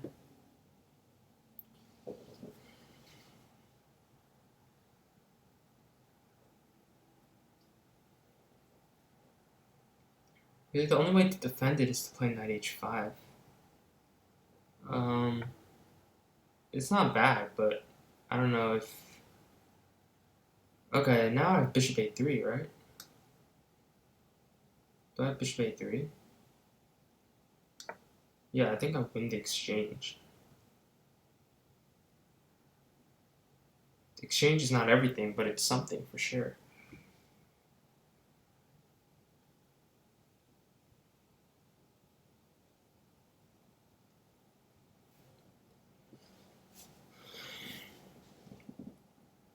Again, I have to make sure I don't get into time trouble in the last round, because really that's the main thing that can throw the whole game away. No matter how good you play up to time trouble, once you get into time trouble, everything's fair game. I don't know if I like that decision. I think losing this e5 pawn might be even worse. That's just what I think.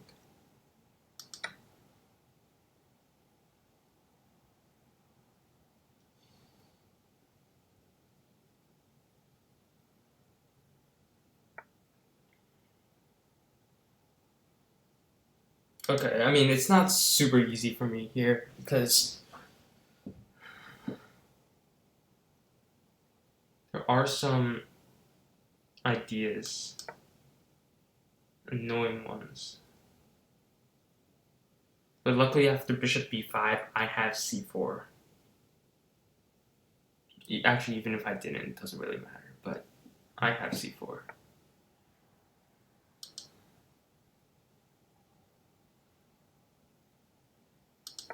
Rook there makes sense, right? Rook a1, just getting out of this pin, developing the rook at the same time.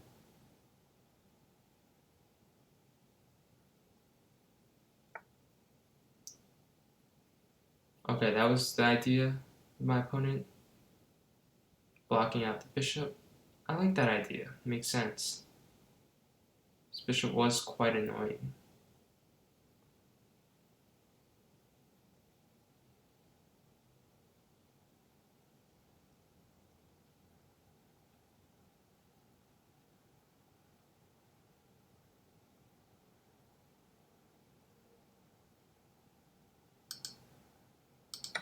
I feel like it would be smart to just, trade off.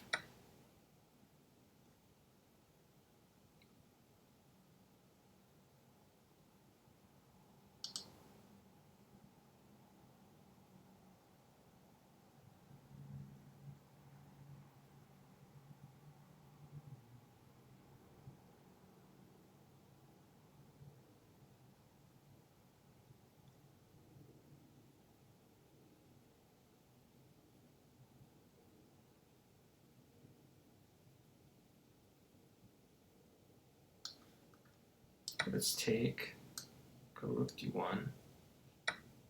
Okay, so what's happening here? I mean, obviously I'm up a pawn, right? That's the first thing we can say about this position. We can also say, okay, I think it's a good idea to block that really annoying bishop. And then go bishop b2, so my bishop actually has a purpose, instead of just staying on a3 doing nothing. Okay, at least it's defending something here.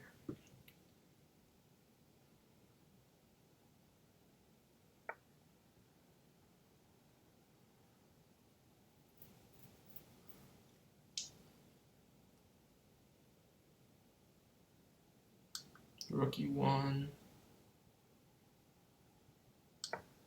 Yeah, just making it, again, like I said in the previous game, it's all about just making life harder for your opponent. Sometimes that's all you need, just to make your life harder.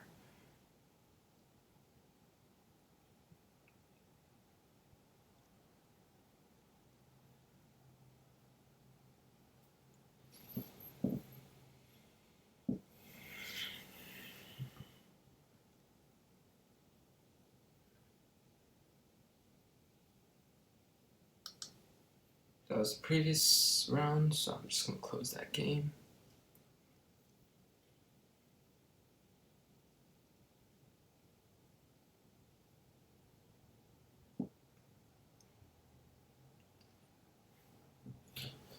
Okay, now it's tough. Let's see. Okay, so what we can do is try to reflect on what's happening here. So I'm up a pawn, right?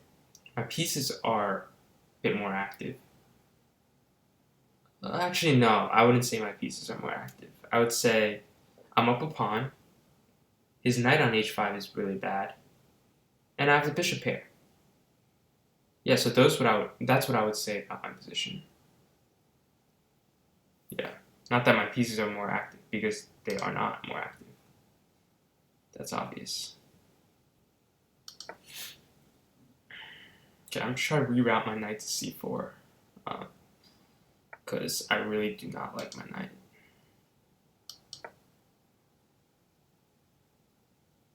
Bring it to d6, maybe. Looks like a nice square.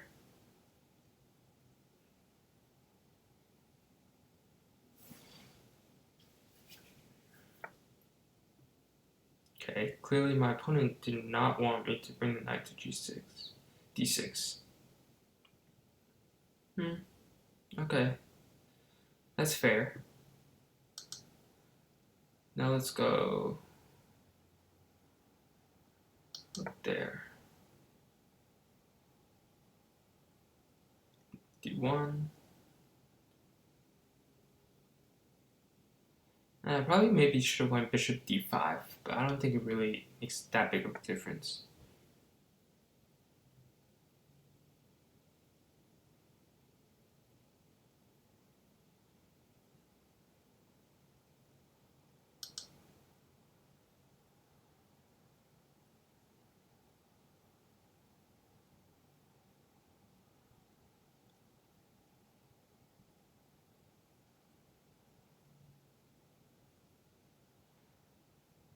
Let us go.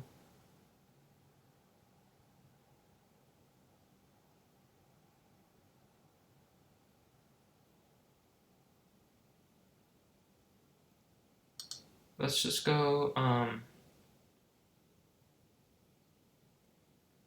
Actually, I'm not sure what we should do here.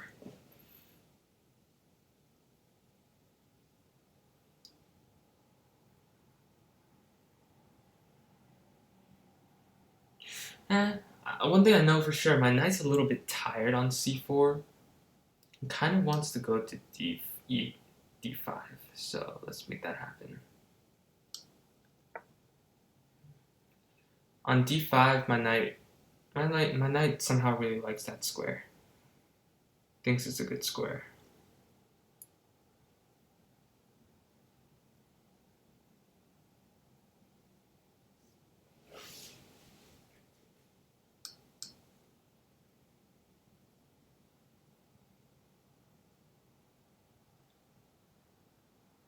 Okay, let's check the other game. The other game that's fighting for first place. So black is Hdi Chess versus Zach HKL, who I believe is my previous opponent. Was my previous opponent. The game looks interesting.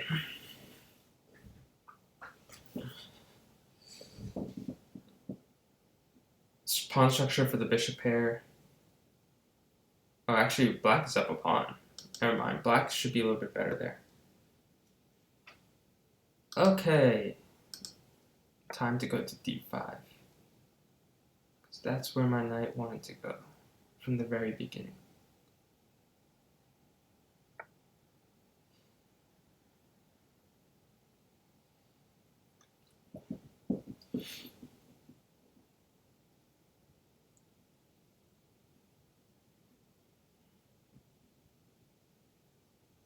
Okay.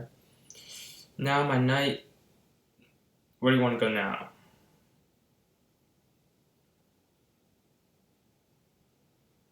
Gotta go somewhere, right?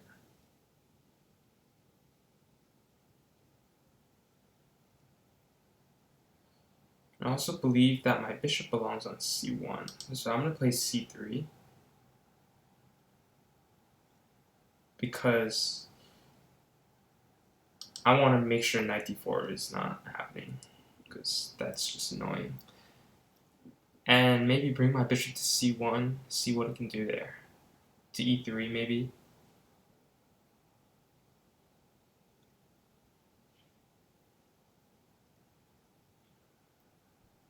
Because I could play knight f6 right now, but I honestly don't see how that's helping.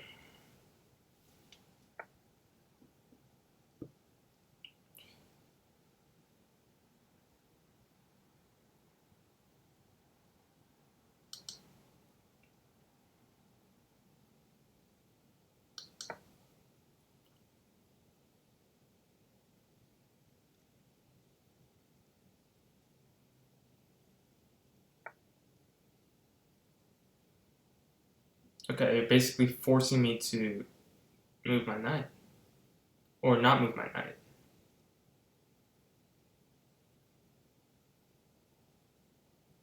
Okay. Can understand that.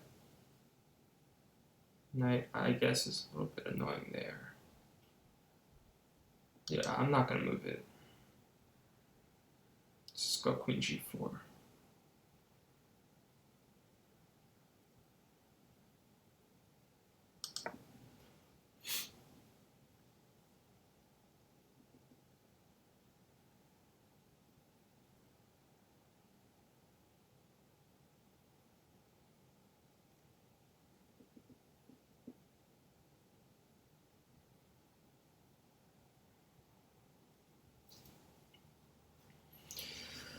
Let's see what you do. You take? Sure, I'll take. Now let's see what you do.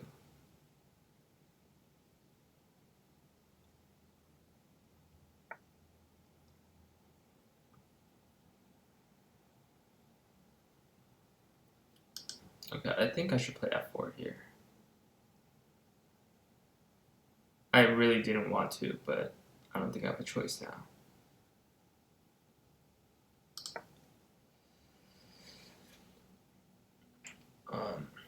Yeah, so again, this game is not over. It's not even close to being over. Oh my god, I think I could have. Yeah, I could have played bishop takes e6. Because rook takes d1, queen takes d1, queen takes e6, queen e8, followed by bishop h6. It was winning. Damn it. Now I can't do that anymore.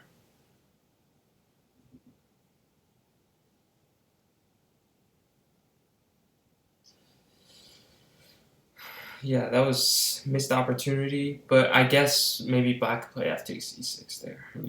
And I don't want to give up my bishop here so quickly, so I mean it's a lame justification, but it's a justification, so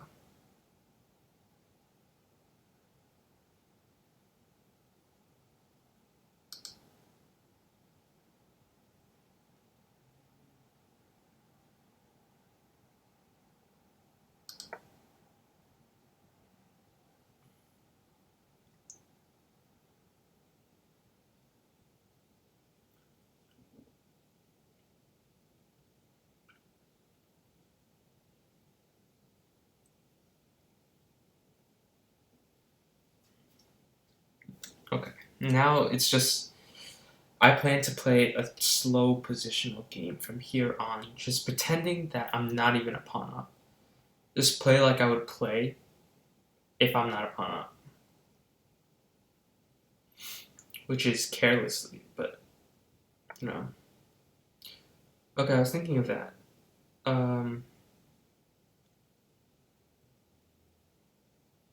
So h3 is attacked. Clearly. That is not fun.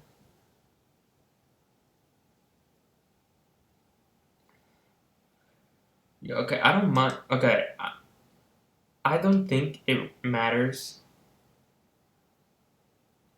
if I go into a same color bishop ending. I think white is winning there. So I will bank on that thought. I will trust that that is correct, that my theory is correct.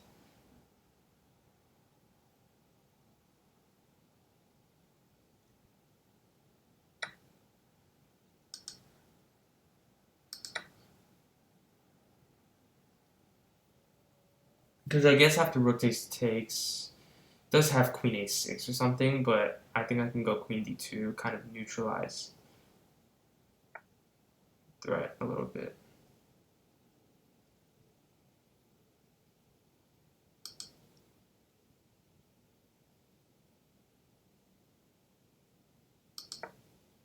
c4, because, you know, if I can take with the c pawn, that'd be amazing.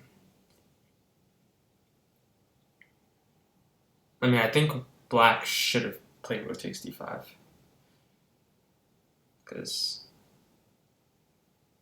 now it looks even worse because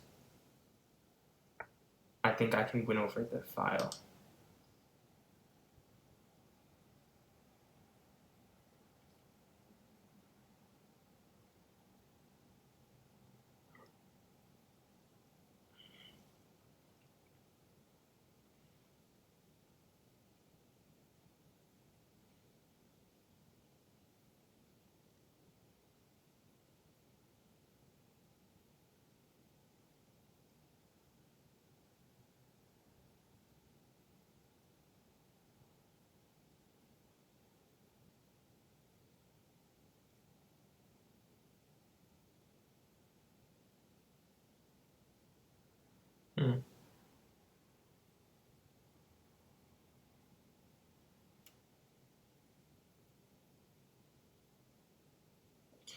Okay, so the idea is he's gonna play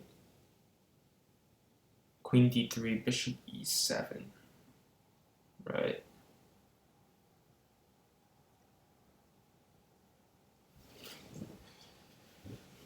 Oh my.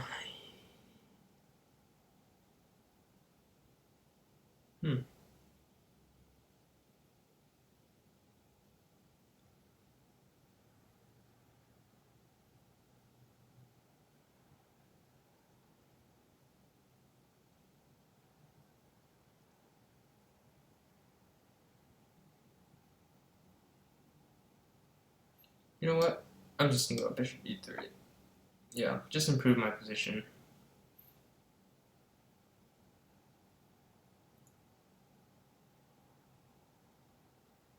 Actually, maybe c1 was better because it could create more of a threat of e6 and opening up the diagonal.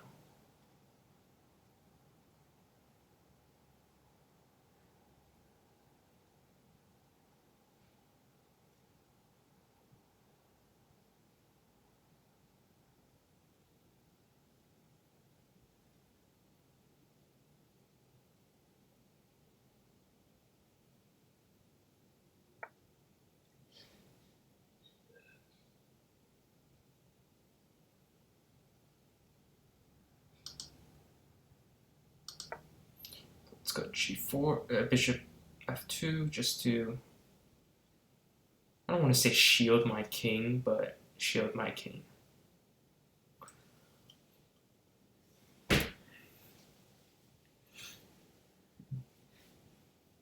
So if I can play g4 if necessary, because that's my idea.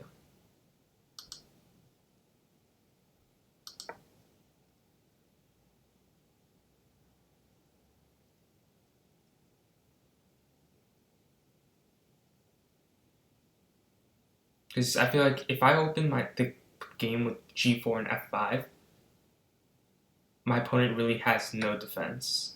Like, really has no defense. Rook takes d5 is always met by c takes d5. And now f5 could be decisive.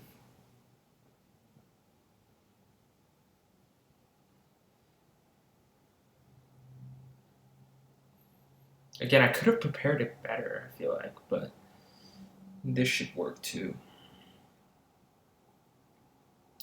Yeah, I do open up my king, but I feel like my king is safer than black's king. One, because there's more pieces attacking black's king, and two, because I'm up a pawn. Yeah. Like, black's king is pretty much naked in terms of, like, no sort of shield around it.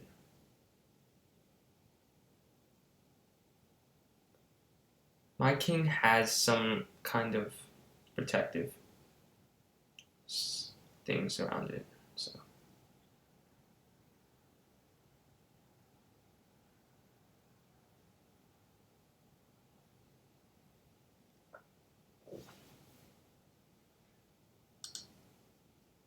Okay, let's trade this bishop.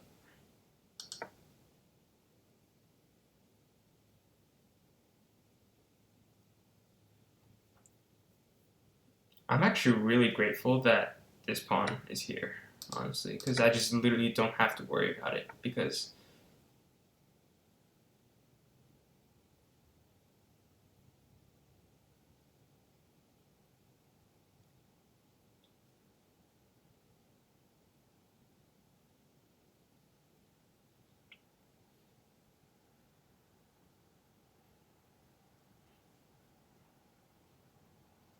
okay, I'm trying to find.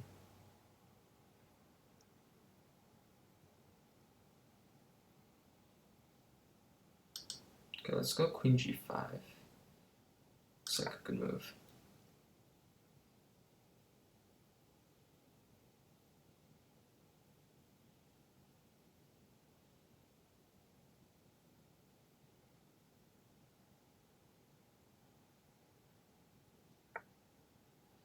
Okay, there. And then I was thinking of f6. Or now that I'm thinking about it, e6 works too. It's probably better.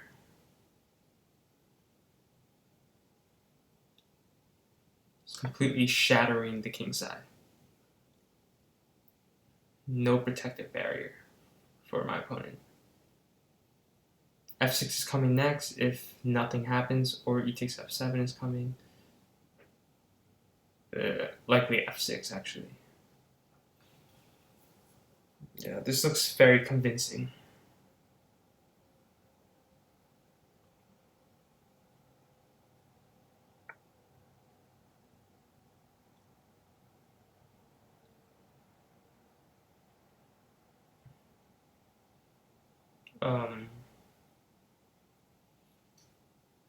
Okay, yeah. Okay, let's go f6. And e takes f7. Hopefully I'm not missing something.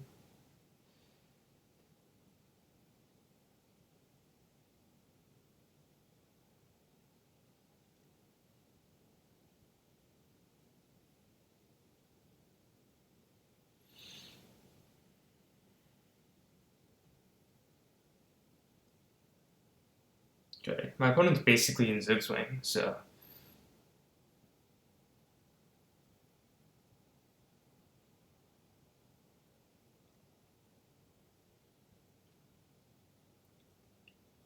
I want to play rook d7. Oh, let's play rook d7. That might be like a little bit mean and excessive.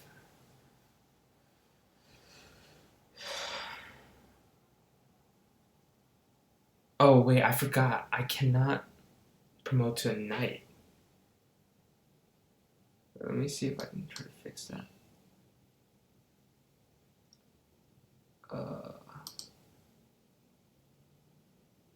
Okay, we're not auto-promoting to a queen, because after rook d7, queen takes d7, I wanted to promote to a knight. So, should we go for that? Let's do it.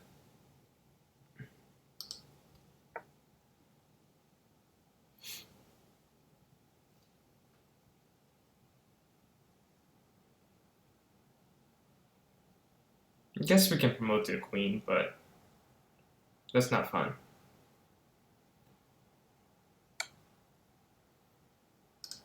Okay, here I just have queen d5, I'm pretty sure. And I'm threatening there.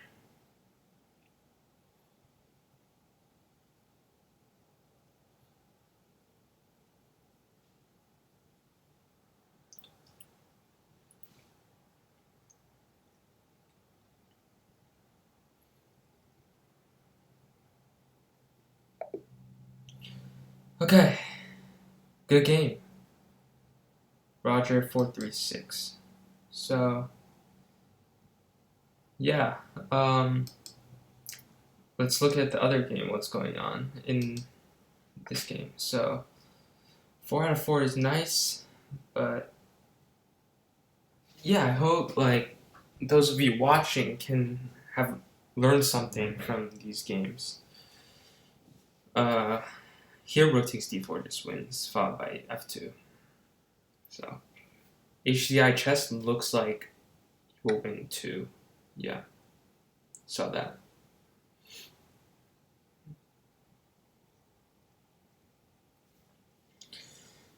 This is completely winning. Okay, this is the last game left, surprisingly. So, yeah. Let's see what happens. Oh, okay. F2.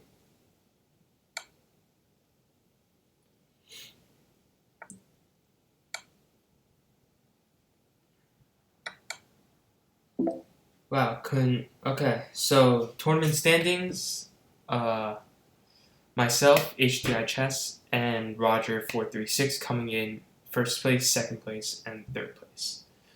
So, congratulations to everyone who won a prize in this tournament, in any third Saturday tournament under 1200, under 600. Congratulations to everyone. And again, if you want to know more about Chess4Unity and our events, be sure to visit chess4unity.com. So, have a great Thanksgiving, everyone, and see you next month.